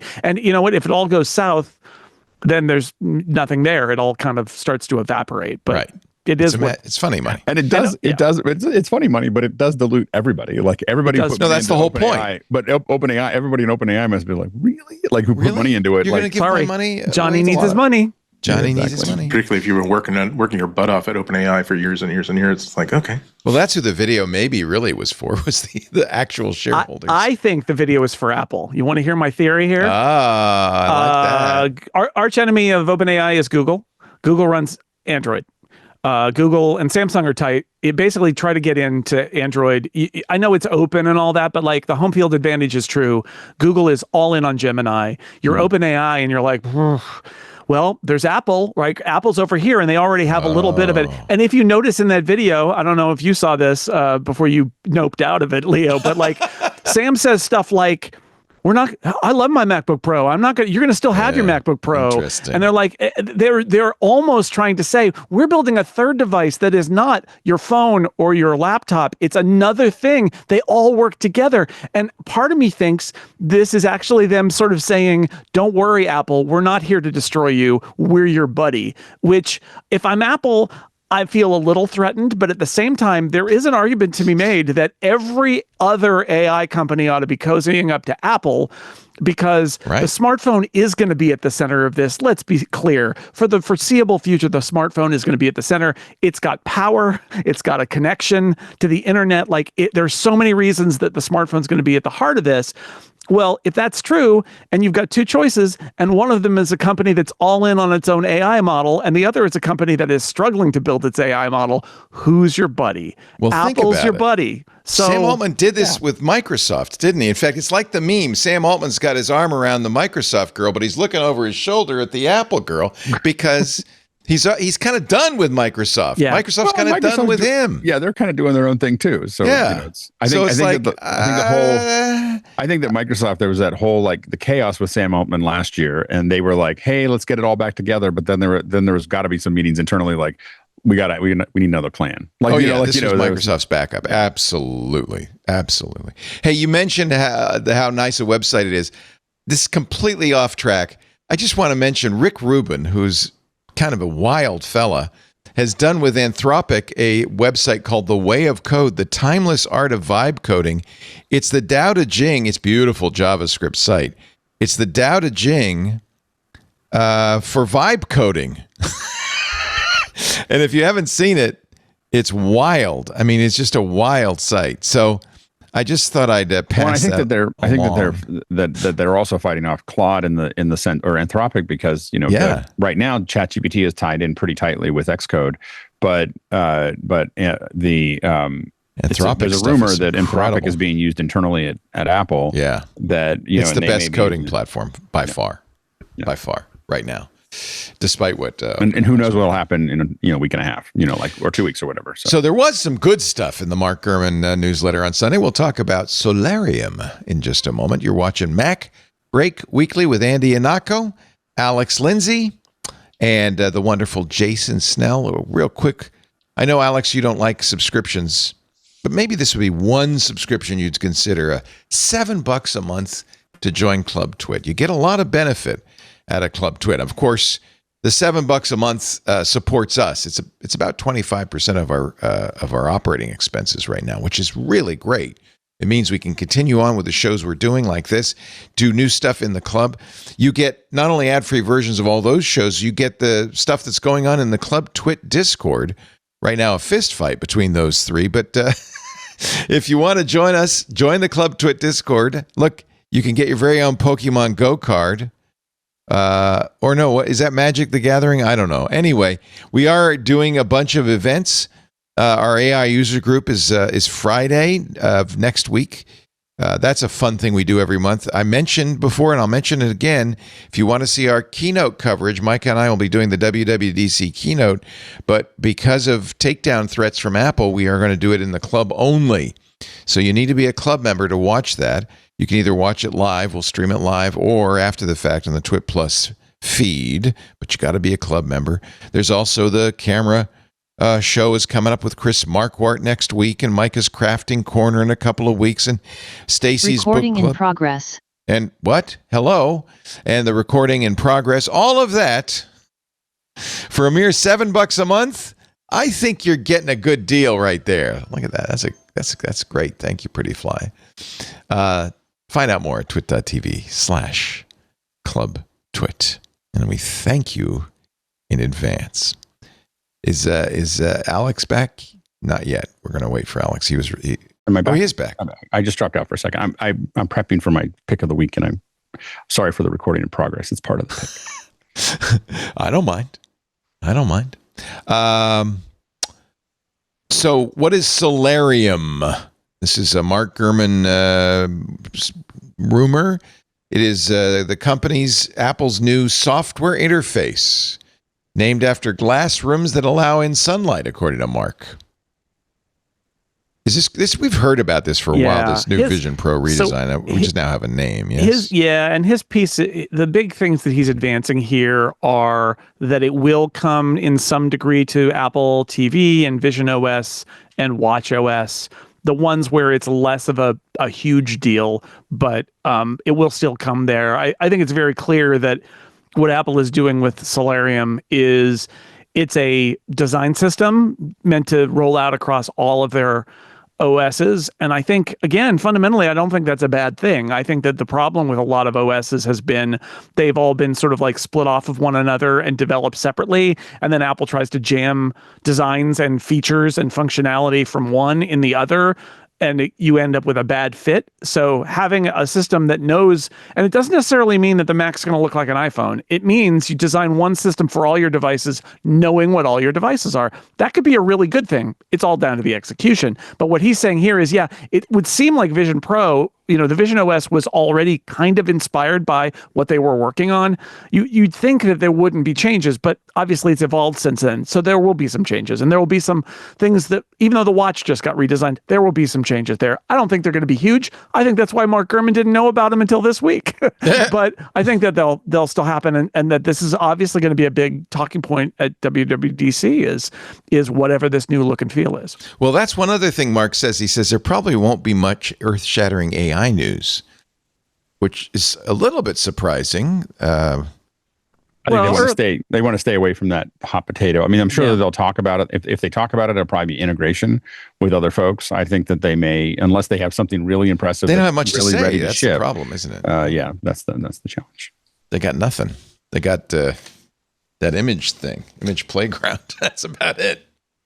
Genmoji. Yeah, they got to mention something. I mean, I think they're showing integration. I think they need. I think what a lot of us want to see is integration. Like we're not. When you see people on Twitter with other AIs, you mean? Yeah, like I want to see Claude inside of Xcode, and I want to see ChatGPT easier to use in different places, and I want to I'm much more interested in that than anything that Apple has to say about what they're going to do themselves. I'm fine with them saying that we'll do something in 2026 or 2027, but right now what I want is the ones that I'm using currently. I just want them to be easier to use inside the apps that I use. Yeah. It's funny because both Microsoft and Google had their keynotes, their developer conferences last week, and it was all AI all the time. It was about agentic AI, A2A. It feels almost like Apple's getting lapped. Yeah, I don't think that's a wrong observation. Especially Gemini's keynote at Google I/O last week was such a nicely tailored story, start to finish. It was cohesive. There weren't any digressions into here is some isolated research of something that might or might not ever appear in any product sometime between a month from now and never. It was really the story about we spent all this time building Gemini, and now here's how Gemini. Either explicitly or implicitly, here is how Gemini is part of the root of pretty much everything that we're showing off today. They showed off stuff that was ready today. When they showed off stuff that was not going to be ready until the future, they gave a good time frame for when people could expect it. There was really only one or two things in which it had that sort of open-ended thing, but they really were hammering the point of here is something that is available. Here's things that we shipped in AI this year. Here's things that we're shipping today. Here's things that we're going to be shipping by the end of the summer. They have products to ship, and they are definitely taking care of business right now.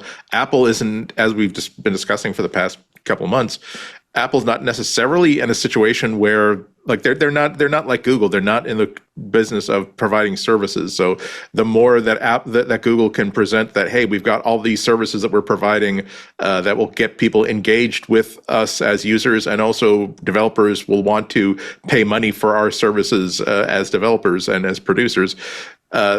Apple's in a position where we just have to make sure that we don't turn the iPhone into a nicely designed jewel piece of Tiffany hardware that is not as good at running software as all the other stuff that's out there.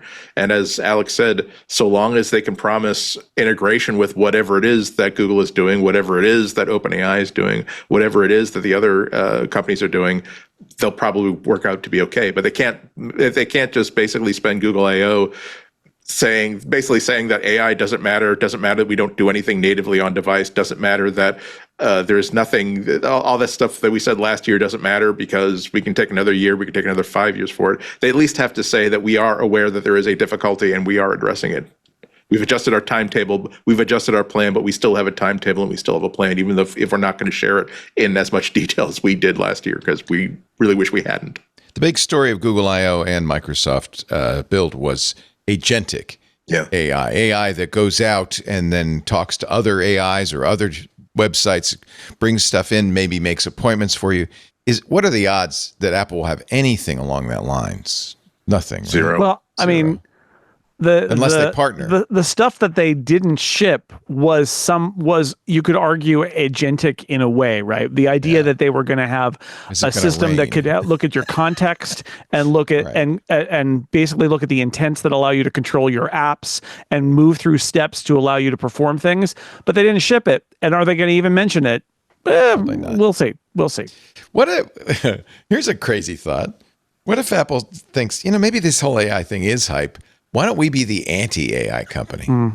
Any chance of that? I think more likely they'll just one way to hedge is just partner with AI companies, right? And say, look, we're going to really open it up, and you can do whatever you want with any of these things. Good luck, right? And then they could do that. But I don't know. I think we're still in the you better be hedging your bets about AI. Yeah, and I still think let people turn it off. Right. I still think that there is a long-term advantage that Apple has by building the hardware and building the operating system and having a privacy-first kind of process. That what they've outlined in the last WWDC is still a very valid way to go in the long term. In the short term, they have to figure out, how do we people just use the AI that exists right now a little bit more easily? They need that pressure valve has to be opened a lot more than it has been. But I think in the long term, it's hard to compete with a company if they're able to get their wits about them and they don't keep on chasing, the today and they look down the path. Having a company that is going to offset a lot of that work, a lot of the work off to the individual device, which is easier when you design the chip. So it's, so there's a lot that they can do over many years that is harder to do with a couple companies cobbling together that aren't as interested in privacy, that aren't, they don't have the same lock on their users. So I think that Apple still has time, and they still could do stuff that could be very hard to compete with in the future. But I don't think it's going to be tomorrow or next week or July. They do have to make sure they don't lose the younger generation of users. If the younger generation is used to not even using AI to cheat at school, but things like Notebook LM is the things that I keep reading from students about how they use it, again, not to do their homework for them, but to help them study and to organize the stuff that they're trying to assimilate. The great thing about Notebook LM is that Google doesn't care if you use it on an iPad, on an iPhone, or on an Android device, or on whatever. But Apple has to make sure that they tell this generation of kids who are growing up with AI tools the way that Gen X grew up with word processing and later on with the internet, and then the next generation grew up with mobile devices. They have to make sure that Apple's communicating to them that we are not a second-class citizen when it comes to delivering AI. We will be whatever it is that you want to do with your device that you've expected after spending so much of your developmental years using AIs, you will be able to definitely use it with us. Don't be tempted by Android devices, no matter what you see in a demo. Again, the thing is that for the most part, at least the way my kids are using it, I don't know if that anything that Google's doing would change the way that they're operating. I mean, they're still using these tools on their phone or on their computer, and so it's not like I think you'd be 100% right if suddenly we weren't able to use any AI on our Mac or on our laptop, but we're using Google. The problem for Google is that if we get excited about ChatGPT, we just stop using Google search. That's an existential threat. I don't think that existential threat exists in the same way for Apple, where I have, people are pretty locked in to where they are. It's, they're not, I think an average Apple user is not very, it would take a lot to get them to pry them out of the Apple ecosystem because they've got so much invested in right now. I mean, for people our age and people the previous generation or two, but when you have people who are 11 and 12 years old who are using the phones that were given to them by their parents, It's very, very possible. I think it's possible. I'm not saying that this is the death knell for Apple. I'm saying that it's possible for them to have a different point of view before they've got that brand loyalty locked in, before they've got the mindset of it's going to cost me so much money and so much effort to switch away from this platform. I think that they are an open book. And like I said, Google wins no matter what device you happen to use their platforms are, because they're selling services to developers, they're selling services to video creators and to filmmakers and everybody. So that kind of blunts the thing. The netherworld in between are the features that only work really, really well when they're on-device features, when they're things that have full access to an operating system, that have full access to system APIs. When we're talking about agentic sort of things that can't necessarily always all be done by going out to the web and seeking tools there. When we're talking about things like, hey, I want you to make sure that you turn off my Wi-Fi hotspot every time that I leave the house, but turn it back on again if I'm in any one of these 3 locations, and then have an AI just come back with, okay, I've done all that for you. If you ever want to turn this off, go here and flip the switch, and this little routine will be turned off for you. Once that becomes something that people expect and hope for, that's when Apple has to make sure they deliver. But as you say, and as we all pretty much agree, Apple has a few years before that becomes completely relevant, as opposed to a nice thing to have that some people will notice if it's missing. Well, we'll find out a week from Monday, June 9th. Dub. What about Gurman saying that there will be a new HomePod at the end of the year? Is that credible? If it's from Gurman, I think it's credible. I think that makes, if he says there's new stuff coming, I believe him, because that's his best. That's his thing. Best thing. Yeah. That's his thing. Yeah. Are we excited about that? Is this maybe. the one with the arm? It's unclear to me what this is.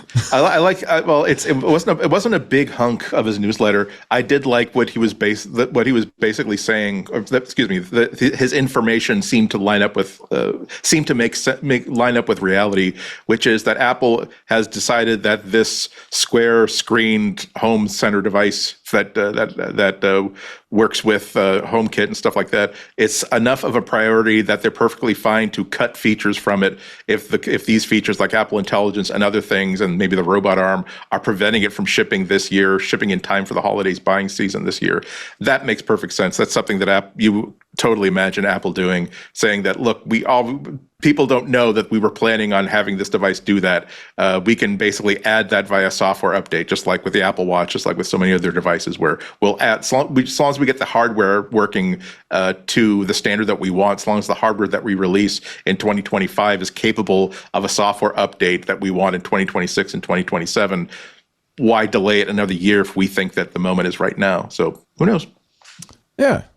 I would like to replace my HomePods because they're really kind of funky and I don't like them, with something that works. Yeah. Am I unique in that? I wouldn't mind replacing my Google Nest speakers, because they're like, I had a Nest Max I still use. It still I do too. They're great. They're great speakers, but just a couple months ago, I was really like doing some household inventory and looking at like what my network was like, and as periodically you really need to take a look at what your home and office infrastructure is and decide, hey, should do that, is this no longer doing the job that I wanted to do? And I realized that, you know what, if I just bought like $80 Bluetooth speakers, like they would probably do like 2024, 2025 era Bluetooth speakers would probably do for what I want these like smart speakers to do. They would probably do as good a job or better, because now they all communicate with each other. You can set groups so that you can get like multi-room working just fine. They work via Bluetooth, so they're easy as hell to connect to and to disconnect from.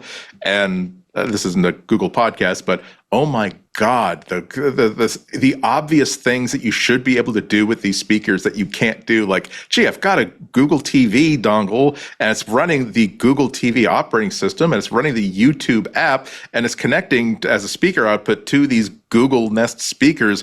Why can't I have a stereo pair working, connecting to this? Why am I limited to just one speaker at a time? So yeah, I mean, I would be very, very open to if Apple came out with something that was useful and wasn't like piggy about, oh, Spotify, Good news, we just released a tool that will help you transfer all of your Spotify playlist to Apple Music, which you'll be much happier with, particularly with the speaker, particularly because we don't really support Spotify at all, not really well. I mean, hey, you'll be happier this way. I should have mentioned this in the we were talking about Judge Rogers, because I think this press release from Apple was aimed at Judge Rogers. Apple has... The App Store has stopped more than $9 billion in fraud in the last 5 years. So there, Judge Rogers. I suppose you would rather have all that fraud happening. As what an interesting point of view. As a point that our pal Craig Hockenberry from the Icon Factory made, he did several posts about this on Mastodon, and one of them was just, now do Stripe. Because at those volumes, Stripe has saved so much more of, they can make those claims too about how much fraud that they've saved. But Apple doesn't want to talk about that. Apple only wants to talk about how much that if you use the App Store, you're safe from these transactions. But like, there's fraud on the App Store, there's fraud in Stripe. They all work against it. I don't know what they're proving here, but you're right. I think that this is them reinforcing their narrative about how safe they are and how seriously they take it. Last year, Apple terminated more than 146,000 developer accounts over fraud concerns. Several hundred of them were all on the same day, and rejected an additional 139,000 developer enrollments. They rejected 711 million customer account creations. Wow, that's interesting. So basically, they want credit for doing their job. Yeah. Okay. Deactivated 129 million customer accounts last year. So, but let's see. What is the criterion for rejecting your account creation? Oh, you look suspicious. It kind of she signed your email kind of shifty-like. Shifty-like. They got ways. I guess they do. That's interesting that they have, 711 million last year. Apple works to protect risky software distributed by pirate storefronts. You wouldn't want pirate storefronts. Well, why do those exist? From reaching users. 10,000 illegitimate apps on pirate storefronts detected and blocked. Last month, Apple stopped 4.6 million attempts to install or launch apps distributed illicitly outside the App Store or approved third-party marketplaces, which you have to approve in the EU, so we can't say anything about that. All right, well, it's true. I guess you're right. That's a good point, though, or Craig Hockenberry's point's well taken, that's the job.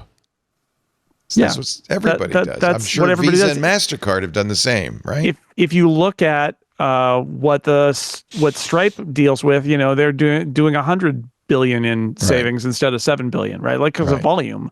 It's not, again, this is just Apple doing something that helps them serve their needs by pointing out that they are doing what is essentially due diligence, and that they're not, this could be underlined, this is what you pay us for. Right. Yeah, that's fair. Tap to Pay is now rolling out. You can attempt fraud in 8 new countries. All of a sudden, right now, we're talking Belgium, Croatia. Oh, these are all, interestingly, these are using other payment platforms because they're in the EU, aren't they? Cyprus, Denmark, Greece. My POS probably doesn't mean the same thing in Greece that it does everywhere else. Iceland, Luxembourg, and Malta. Many of the payment solutions are the same in all these countries. Viva's everywhere, that kind of thing. But still, that's good. That's good. Tap to Pay is the thing where you don't need a Stripe dongle or a special iPad app. You could just tap your 2 phones together, hand over money. All right, I haven't used it yet. Are you seeing that more and more? Do you go to a lot of farmers markets, that kind of thing?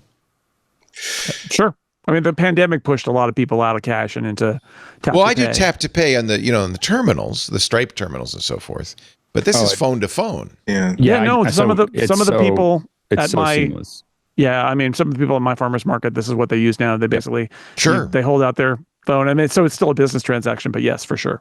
Yeah, okay, I think probably at the San Rafael farmers market, which I was just at over the weekend, probably half were using. Oh, interesting. Half were using the phone, and the other half were using some kind of Square, and then that was half of the ones that were using it. And then there's like 3 or 4 that are still. Remember when it's Jack dwindling Dorsey away. shipped that little dongle that he had made in a makerspace that plugged into the headphone. This is how long ago it was. The headphone jack of the iPhone, and you could swipe the card through it. That felt like a revolution. Yeah, we've come so far since then, and realized the reason why he did it that way was to get around the made for iPhone approvals. That's like they got around an app store or an Apple bureaucracy thing, and that basically launched off a pretty serious revolution. Yeah, but it also goes to show it's sometimes hard to, as good and as superior as like tap to tap, phone to phone, tap to pay would be. God, like in my charming seaside New England colonial village that gets all tourists, we have a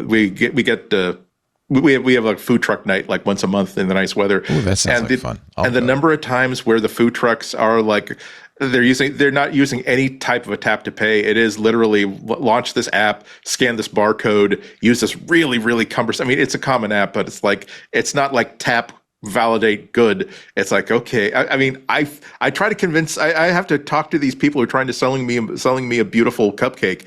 That look, I swear to God, I talk about technology like on the radio and on TV and stuff. I know this stuff. Okay, what do I do here?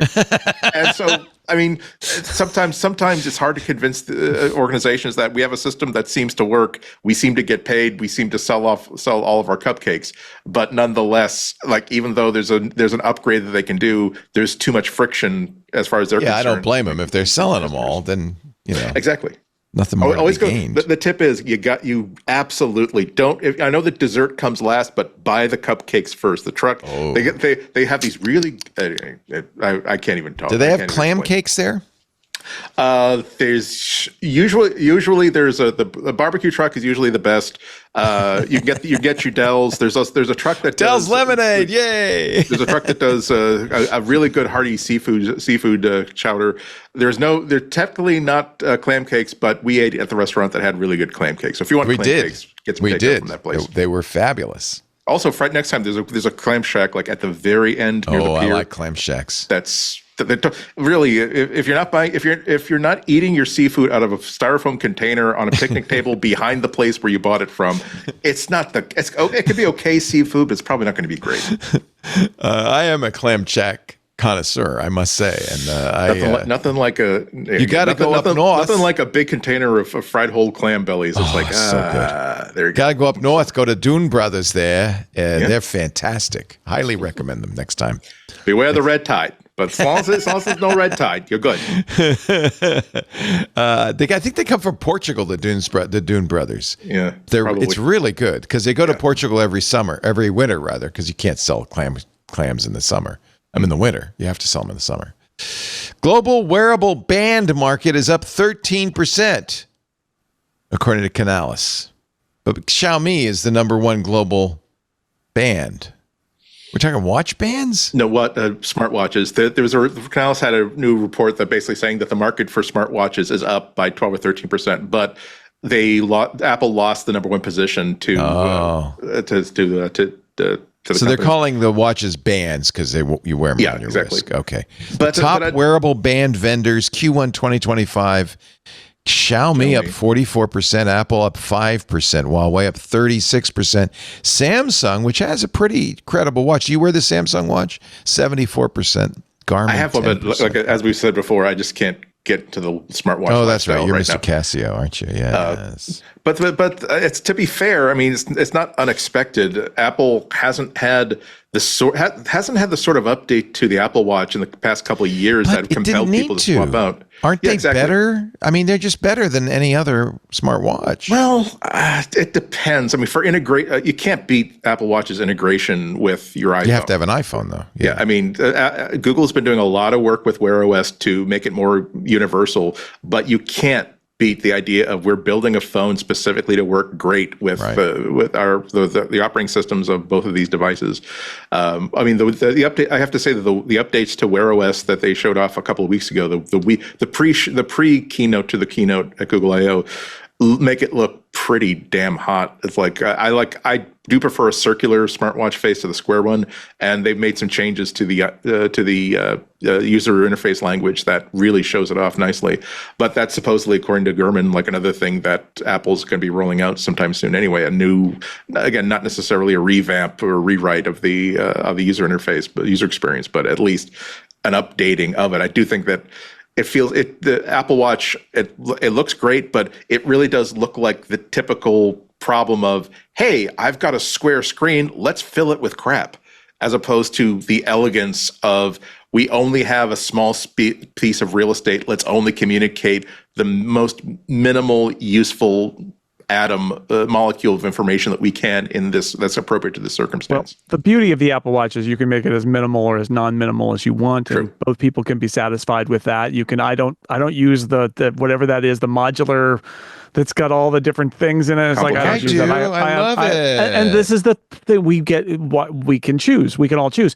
I will say the one thing about this story is this is a misleading story, because this Canalys has lumped all fitness bands in with all smartwatches. And come on. So Xiaomi has an incredibly popular fitness band that it's they a sell. fitness band. And I'm sure that and that's all in here. So if you want to say that smartwatches are wearable bands, then it's sort of interesting that Xiaomi is now ahead of Apple worldwide, but like, that's also not a market that Apple is in. Now, should they be in it? I guess we could argue that point, but Apple's decided not to be in it.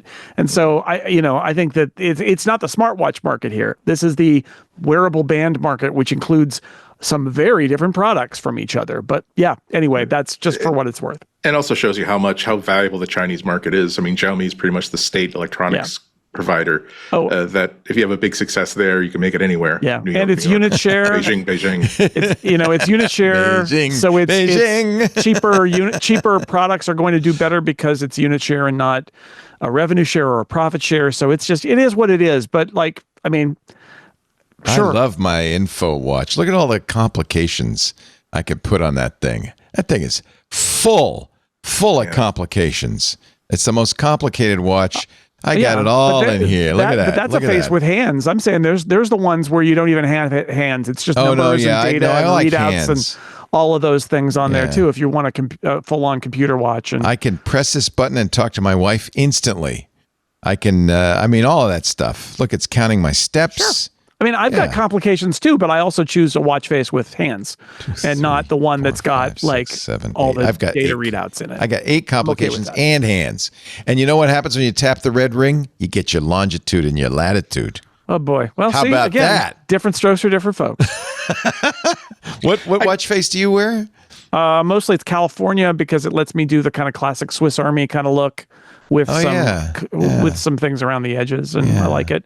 I think Andy brings up a good point, which is Apple Watch hasn't changed in a decade, and they've maintained band compatibility, and the shape is there. I love that. It does feel almost like this is what the Apple Watch looks like that now, and I'm not sure whether they can change it because they've invested so much brand identity in what the Apple Watch looks like, to the point where there are pictures of the Pope and then people are like, look, it's an Apple Watch, because we all know what an Apple Watch looks like. Yep. But, there is an argument that they could try some other styles. Other watches are shaped differently. And although, yes, a round watch is very different and has lots of issues, I think the people at Apple are smart enough to figure out how to deal with those issues if they want to do that.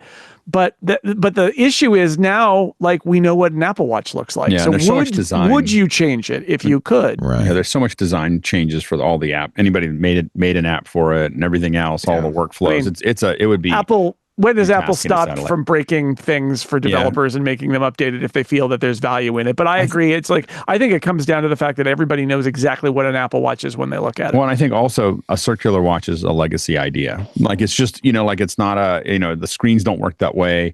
The reason we want a round watch is because we had round watches, like that exists in the world, in the old world. And so I've looked at round watches, and it just seems so impractical when it comes to what I'm using the watch for. It feels like I would lose a lot by losing the corners. Yeah, I disagree, but it really is just a subjective style thing. The thing is, when I see the square Apple Watch, you can remove all the complications from it, but it's still a circular unless you're using digital, a circular the thing modular, so I inside don't a think square about it that thing, it doesn't really work. And also, I think that the apps are also very conventional in their design, where it's another basically let's basically fill a square with user interface, which is fine. It's just that having used both styles, I just think that there's something about a really well-designed user interface and a circular screen on your wrist that is familiar and reassuring and timeless and beautiful, that goes beyond just simply expecting to see a round thing on your wrist when you go to check the time.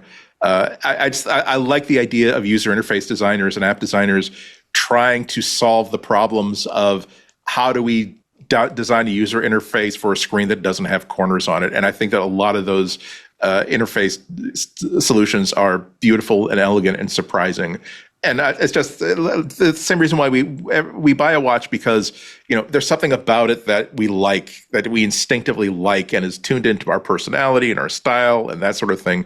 And for me, even a digital watch on a round face is just more. A Pixel watch is just more attractive to me than an Apple Watch, and that's pretty much just all. It's the only argument I have to make. Well, that brings us to the Vision Pro segment. What do you see? What do you know? It's time to talk the Vision Pro. Is there anything in the Vision Pro segment today? Andy, put in an article by Marcus Mendez at 9to5Mac saying Apple absolutely cannot miss its smart glasses swing. Yeah, I put that in mostly so I could say, really? It ain't got Absolutely cannot. thing. Yeah, I mean, if it it's just, the misses thing is, that swing. Yeah, I mean, the smart Apple to make smart glasses or AI glasses, it's just like this it seems like the easiest thing in the world for them to do and do successfully. One of the things that you never question about an Apple product is it going to look beautiful? Is it going to be beautifully designed? Is the manufacturer, when you hold it, is it going to feel like a premium quality product? We talk about the phone being built as though it's a piece of jewelry. We talk about the Apple Watch being designed as much as a style jewelry and fashion item as much as a piece of technology. They can design a pair of eyeglasses that, even if it has no smart features whatsoever that people would want to buy, they can definitely design it so that it works amazingly well with iPhone. And they're not like the Apple Watch. They're not going to care if it works well with other platforms, because they don't have to. And they have a whole worldwide community of people who just love Apple's whole vibe, and they're not going to blink twice at spending money on this thing. So, and thirdly, like, as Alex has been saying for a long time now, they don't have to do smart glasses in order to succeed. Like they've got a long runway before they figure out if they need to do what needs to come after the iPhone, or even if anything important has to come after the iPhone. It's concerning that half of their money is still coming from this one product category, but it's not as though they've been unsuccessful at it, and it's not as though they've been having problems finding people to buy these things. So, and I think that one of the things that Apple has done a lot of is they draft off of a lot of other people. We think of Apple as an innovator, but a lot of times they let a lot of other people, they're kind of going down the path. I think they had to do the Vision Pro because they had to be ahead of they had to be thinking about it. They had developers thinking about it. They have to develop technologies around it. There's a bunch of, as an R&D unit, I think that it makes a lot of sense for them to build it. But they're working on something that's bigger and further down and lighter and all these other things that are there. And I think the problem that I have when everyone keeps on saying that Apple has to have AI or Apple has to have this thing, and there's a sense of urgency, and we just have to remember that there was a point where Microsoft was, they were done. They were going to get broken up. There was going to be all this stuff that's going to happen. There's all this competition. They missed the boat. And all those things. And today they are worth $3.414 trillion. They are the largest company in the world. So saying, and that was, I would argue, they dumped a whole operating system that didn't work. So the thing is that when we say that the people have to, these kind of things move very slowly, especially when you have hardware. And so I think that Apple I don't think Apple has to do anything. I think that they are definitely working on glasses. I think that they've talked about that. They've hinted to that for quite some time. I think that's almost a given. Do they have to have it out this year? Probably not. Well, That was the Vision Pro segment. I hope you all enjoyed it. Now you know we're done talking. It's not the Vision Pro at all, right? So It wasn't even the Vision Pro. Here, I'll give it right outside the segment. Again. I want to Can get you the 32 cent Can you royalty. improve this? Come on, help me. Stories of Surrender comes out on Friday for Vision Pro. It's the Bono one-man show. Oh, I forgot about that. Reflecting Yes. on his life. Yes. It is a 90-ish minute long movie. So it's the longest piece of and there's going to be a standard version of it, but there's a version of it that's immersive, and it's going to be the longest piece of immersive content Apple has released. Comes out Friday. I've seen it and can't talk about it other than to say that it is impressive. It's not 100% immersive. It kind of goes back and forth, but I think it's very interesting, and I look forward to talking about it next week because Good. There's a lot. So people who have Vision Pros should watch for that. I think Friday is when it comes out. Thursday, Friday. Friday. And you can also watch a 2D version if you have an Apple TV subscription. Right. Yes. I wonder how that's is compared to the... Well, it's again, I can't go into the details Is it the same content? I'm under embargo, but it's basically the same. There are probably some variations. I can only intuit. I've only seen the immersive version, but it's that itself is interesting, right? How do you do an immersive version and a non-immersive version of something in order to reach a broader audience, and what does that do to the immersive product? We'll talk about it next week, but just a heads up for people. Yes. And that there is stuff. And I watched another kind of immersive thing that I'm not actually sure if it's out yet, so I'll save that for next week too. I spent some good time in the nerd helmet this week watching stuff, Leo. So this week's Vision Pro segment loss is next week's Vision Pro segment gain. I think so. It's a net gain next week. Okay. Thank you, Jason.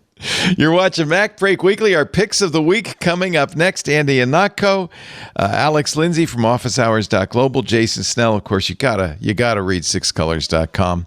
Now with more Glenn Fleischman, which is really great. In fact, I had somebody ask me a question about the iPhone, and I said, send an email to Glenn Fleischman at Six Colors because he needs content.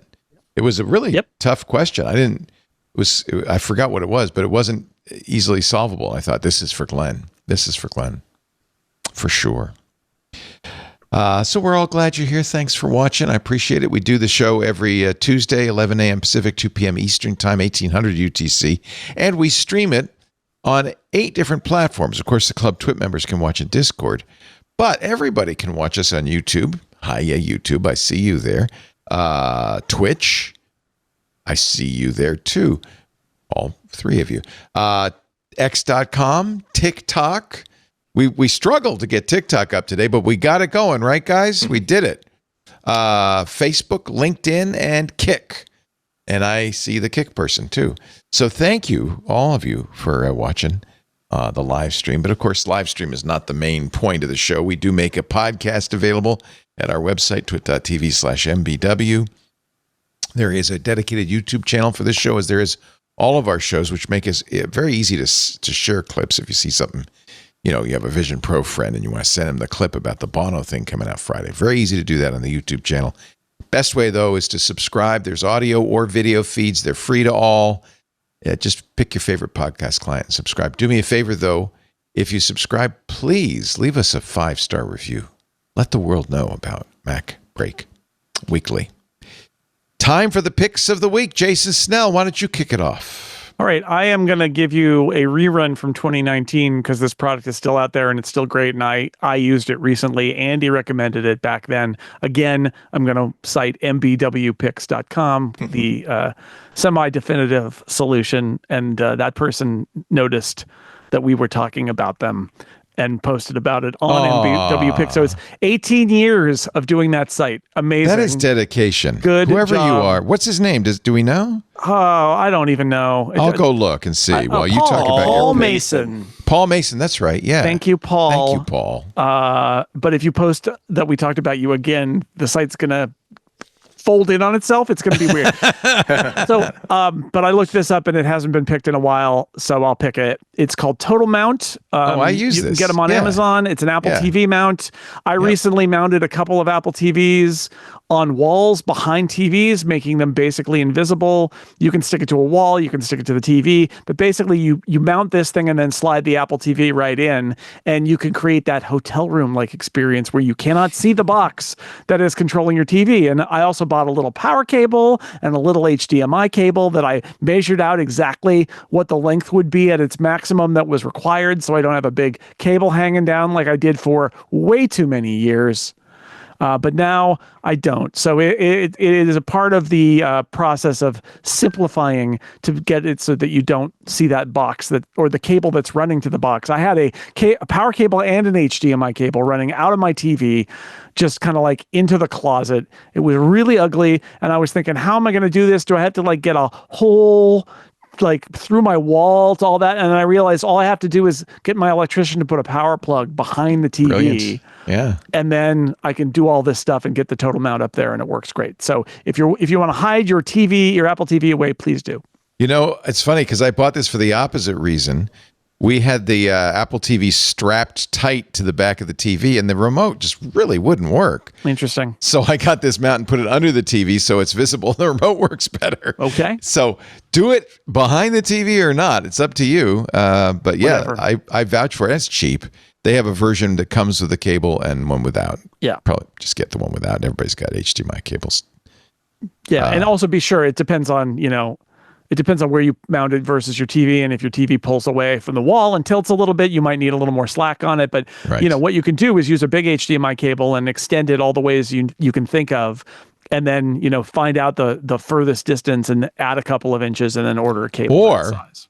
just use the Apple TV for everything. I mean, I do. Yeah. But you do need to Pretty much. attach it to a TV. So Yeah. Well, it's next to the TV. It just That goes part. right in, right? That's it. That's Yep. all I need. I don't Do need it. speakers. I need nothing. do it. No receivers. Good pick. Very good. This is a weird pick because I saw it on an ad on sixcolors.com. But I really like it. I have been suffering with a lousy Sonos app forever. You have an advertiser called Click, C-L-I-C, for Sonos. I love it. I've put it on my Mac, on my iPhone, on my iPad, on my Apple Watch, and I guess there's even an Apple Vision version. It replaces the lousy Sonos software with good Sonos software. That's all it does. It's pretty straightforward. And they are I'm sure, very welcome. Got this via 6 Colors. The iPhone app crashed my phone. I don't know what you're talking about. Didn't crash my phone. Works great. Don't read those reviews. Read my review. It works great. Click. Thank you. And I have one other pick. As long as Leo's doing picks, believe it or not, there is still no Instagram for iPad, but there is WhatsApp for iPad. They finally launched it. Don't know why you'd want it, but for those of you living in other countries, now you can do it on your iPad. Alex Lindsay. By the way, the WhatsApp on there is, if you have a team that you're working with, a lot of times you're on your phone and then people are WhatsApping you, having it on other devices. It's a good idea. Useful. Yeah, I think it's a good idea. Yeah. So my pick, Tiles for Zoom is becoming more, it's been out in beta for a while, but it's been a closed beta, and now it's much more open. And what it's really designed for is to make the galleries very flexible. So a lot of times we've been kind of, when we started using Zoom for these events, we would, you figured out a way to put something over top of the Zoom gallery, right? And you're like, how do I make something look pretty? Let me show you what this looks like here. So this is, what I have now, and I have this ability to design it. So instead of trying to figure out what I have over it, it's actually building that gallery for me. So I can sit there and go, oh, I want it to look like this. I want it to look like that. And before we'd have to build actual processes to make this actually work. I can figure out, I'd like to space it, put less spacing between everybody or more spacing between everybody. In addition to that, I have, I can start to play with their corner radiuses. So how rounded do I want to meet? Now you'll notice down below here, it's actually changing because this is the live view, right? This is us. This is what you heard earlier where it said, so I'm in Zoom, and there's a little bit of a double, you see me there, but I'm in Zoom right now. And if I start making these changes to this gallery, you can see the gallery changing, in real time, and I can make the border thicker or thinner. And so if you're building something out that's a gallery, now this is not really designed as much for broadcast as it is for, hey, I'm doing a hybrid event and I want everyone to look nice, and I don't want them to just look like every other Zoom gallery. I want this to actually have some style to it. This is where it goes. And then if I can go, I want some overlays, I can turn our overlays on. So we've got our little name tags on it there as well. So and again, all of this is being driven by the big thing is that this is all being driven by the data inside of Zoom. So when you think of all those little tags on all those little windows, those are not those are driven by the names that we put into Zoom. So if you have a whole bunch of, again, if you have a whole bunch of participants, if you look at something like Tony Robbins, who might have hundreds of participants, this is designed not just to design something for 3 or 4 of us, but what if I want to design a look and feel for 200 people or 400 people and put them all on screens that are on LED walls or all across different monitors? That's the kind of thing that you can do with Zoom Tiles. And when you adjust it, instead of going through there and trying to build some graphic that sits over top of it, you just say, this is what I want it to look like. And so I can you change all of those things. It's really cool. It's Mac only, actually. It's taking full advantage.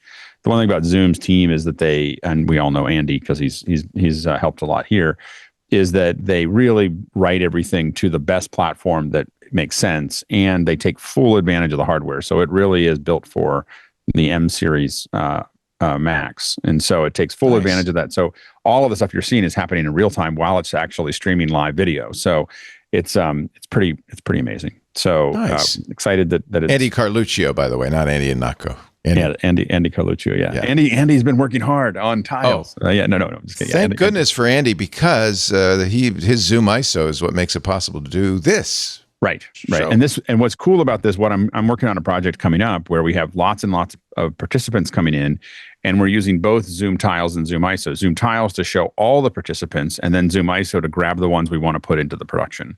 And so you can kind of use both of these as they just jump in as participants, and you're off to the races.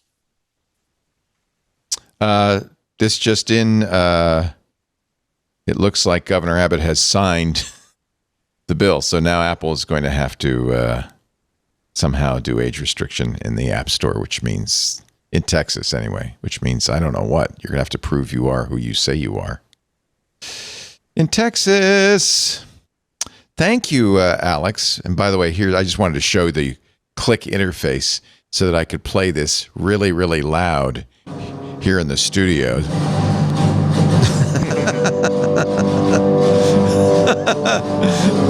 I could actually play it throughout the house, but I probably won't do that. See, this is what a clean interface this is. I really like it. Anyway. I downloaded it while you were talking. Yeah. No, I'm very happy. Discovered everything right away. It uses my Apple Music. It's great. And I think it was $27.99 for a lifetime. And I know you don't like subscriptions. They have a yearly, but go for the lifetime. Yep. Andy in a hot co. What's your pick of the week, sir? If your problem with the original Mac Classic or Mac 512 was that it was just too darn big and you couldn't use it as a Christmas tree ornament, have I got a solution for you? A hacker by the name of Nick Gallard has combined a bunch of open source like Mac emulators with a whole bunch of ingenuity and engineering, and he's produced the pico-mac-nano, which is a perfect simulation of the Mac's physical form and running Mac in a 2.5 inch size scale. And it has a Raspberry Pi Nano inside, booting off of an SD card, and it runs like System 3. Not System 6.02, but System 3, but it's legitimately running Mac software. It's got an LCD screen backlit. The form is perfect. If you looked at the pictures on the onebit-rainbow.com site, you'd be hard pressed to guess what the scale of this thing is. It's 3D printed, but very, very nicely finished. It's the only compromise that was made was that it doesn't have sound. It does make a startup sound through a hack, but it doesn't have like actual system sound. Also, it's worth taking a look at Nick Allard's blog post about it, because they go through like what they went through to get this thing working. One of the things was to find a screen that would give you the full 512 pixels wide experience. They couldn't make that work for a bunch of reasons that he explains. So he basically hacked the emulator so that it's a 480 pixel wide display, so he can use a 480 by 640 display on its in portrait mode, stuck inside the thing. But I would think that that's a pretty. If you think that that's going to reduce the usability of Mac, Oh, I'm not buying it now, man. I'm not buying it. I mean, if you've got Stuart Little inside your house that's going to be complaining, that maybe. This is so cool. And the thing I hate is, to ask, can you buy it? you can buy it. 60-day wait, 70. It's in converting from pounds. It is $75.62. I imagine there would be shipping. It's not and expensive. tax. Yeah. And I'm guessing that if you really want one and you don't want to make it yourself and follow the instructions and the STL files that he's provided, you should probably get on this quick, because I think that. It's back-ordered already. When I bookmarked it like yesterday, it was back-ordered 30 days, and right now it's back-ordered 60 days. Yeah. But for a little extra money, you can even buy a version of this that's packed in the original, like a scaled-down version of the original Macintosh Picasso case with all the foam inserts inside it. Oh And that he had God. custom printed at a print shop factory on a cardboard, corrugated cardboard in India. I mean, I think Jason and I have spoken about this before, that there is something so compelling about something very, very silly that's done at an extremely high level of execution, and this seems to be both of those things. It's so awesome. It's just such a pretty thing. Unfortunately, it's not. It doesn't.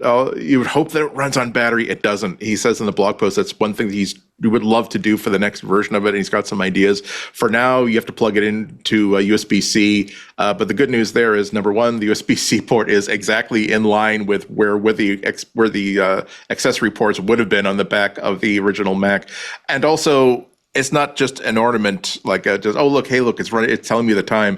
You can actually hook up a mouse and a keyboard to it via USB-C and actually just run apps and play games on it within the System 3 limitations of it. But my goodness, you love to see someone who just has a vision of something extremely silly but awesome and just has to pursue it until it has been done perfectly. And it looks like it's been done perfectly. Hysterical is even the website is in Mac style. Classic macOS style. Yeah. I mean, he's really done it right. Very nice. I'm high level of execution. You got to commit to the bit. I really want one, really bad. Yeah. I bought one just while we were sitting here. It's Yep. done. Yeah. Thanks. Very Andy. cool. Wow. Thank you, Andrew, for a fun pick of the week. Thank you, all of you, for a fun show. Andy Anako's working on the website. He's going to have it in a little 480 by 5. He's posting it all the time. 40 It's by there. 480. I finally solved the problems with the payment processor, so now the payment processor is all hooked up, and when I open it, it will be ready to accept, hopefully, your membership fees. If you don't want to just simply look at the free. So it's ready. It's done. Almost over. Now the only big thing left to do is to basically transfer anotgo.com over to this new thing, and then just give it a top to bottom of what did I. When you're walking through like a new house, saying, "Oh, looks finished." Oh, right, none of the light switches have been screwed in yet. Oh, that's right. We need to paint that trim that hasn't been painted yet. But yeah, it's all that was the last thing that was driving me mad, trying to figure out what needed to be done to hook it up to this payment processor. And now I've been told by the payment processor that it is actually working. So good. Very nice. Very nice. Thank you, Andrew. Thank you, Alex Lindsay. What's coming up on officehours.global? We are answering questions. We've decided that maybe we should answer questions about media production, and then when we finish those, we were going to answer some more questions. So, well, nothing wrong with that. Yeah. So we answer about 25 questions a day, and they range from very basic stuff that people are, a lot of times people are asking, how do I get my webcam to work? But it's all the way up to that too. We had someone that was replacing their analog mixer with a new digital mixer, and they're trying to figure out, is it an Allen Heath or a Behringer, and that was just wow. So that's kind of the range. So whatever you're doing in production, oftentimes we have some pretty good experts on the panel. Usually it's somewhere between 4 and 10 people on the panel that are answering questions every morning. And of course, the wonderful Michael Krasny podcast, graymatter.show. Yes, and we were talking about Israel we had I bet. Yeah, so Janine Zakaria was on Friday, and I think that's either coming out today or I think it came out today or it'll be out tomorrow. And she's really talking. She covered. She's been covering Israel and the Gaza Strip for decades. So we had a great conversation with her as well. Very nice. Jason Snell, speak slowly so I have time to order this this little baby. Thanks, Pico. Leo. No, I finished. You were order number 600. What were you? 601? Yeah, something like that. 611, and you're 612. I'm Look, 612. We got in. We're buddies. We're order buddies. Right next door.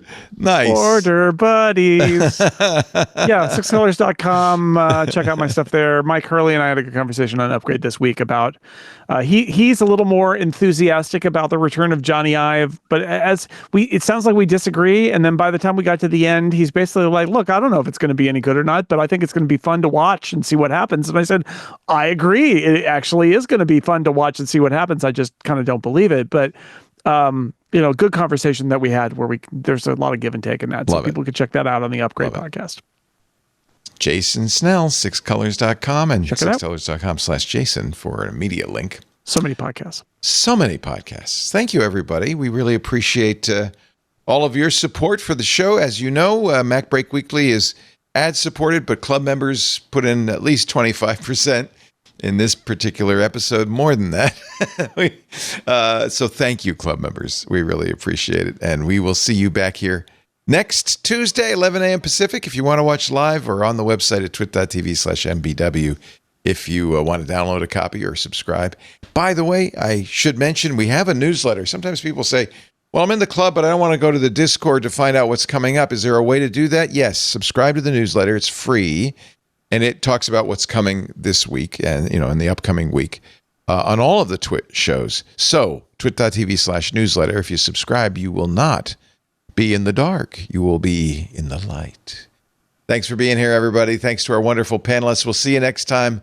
And now, as it has been, and so it shall always be, it is my sad and solemn duty to tell you, get back to work because break time is over. See ya. Hey, focus up.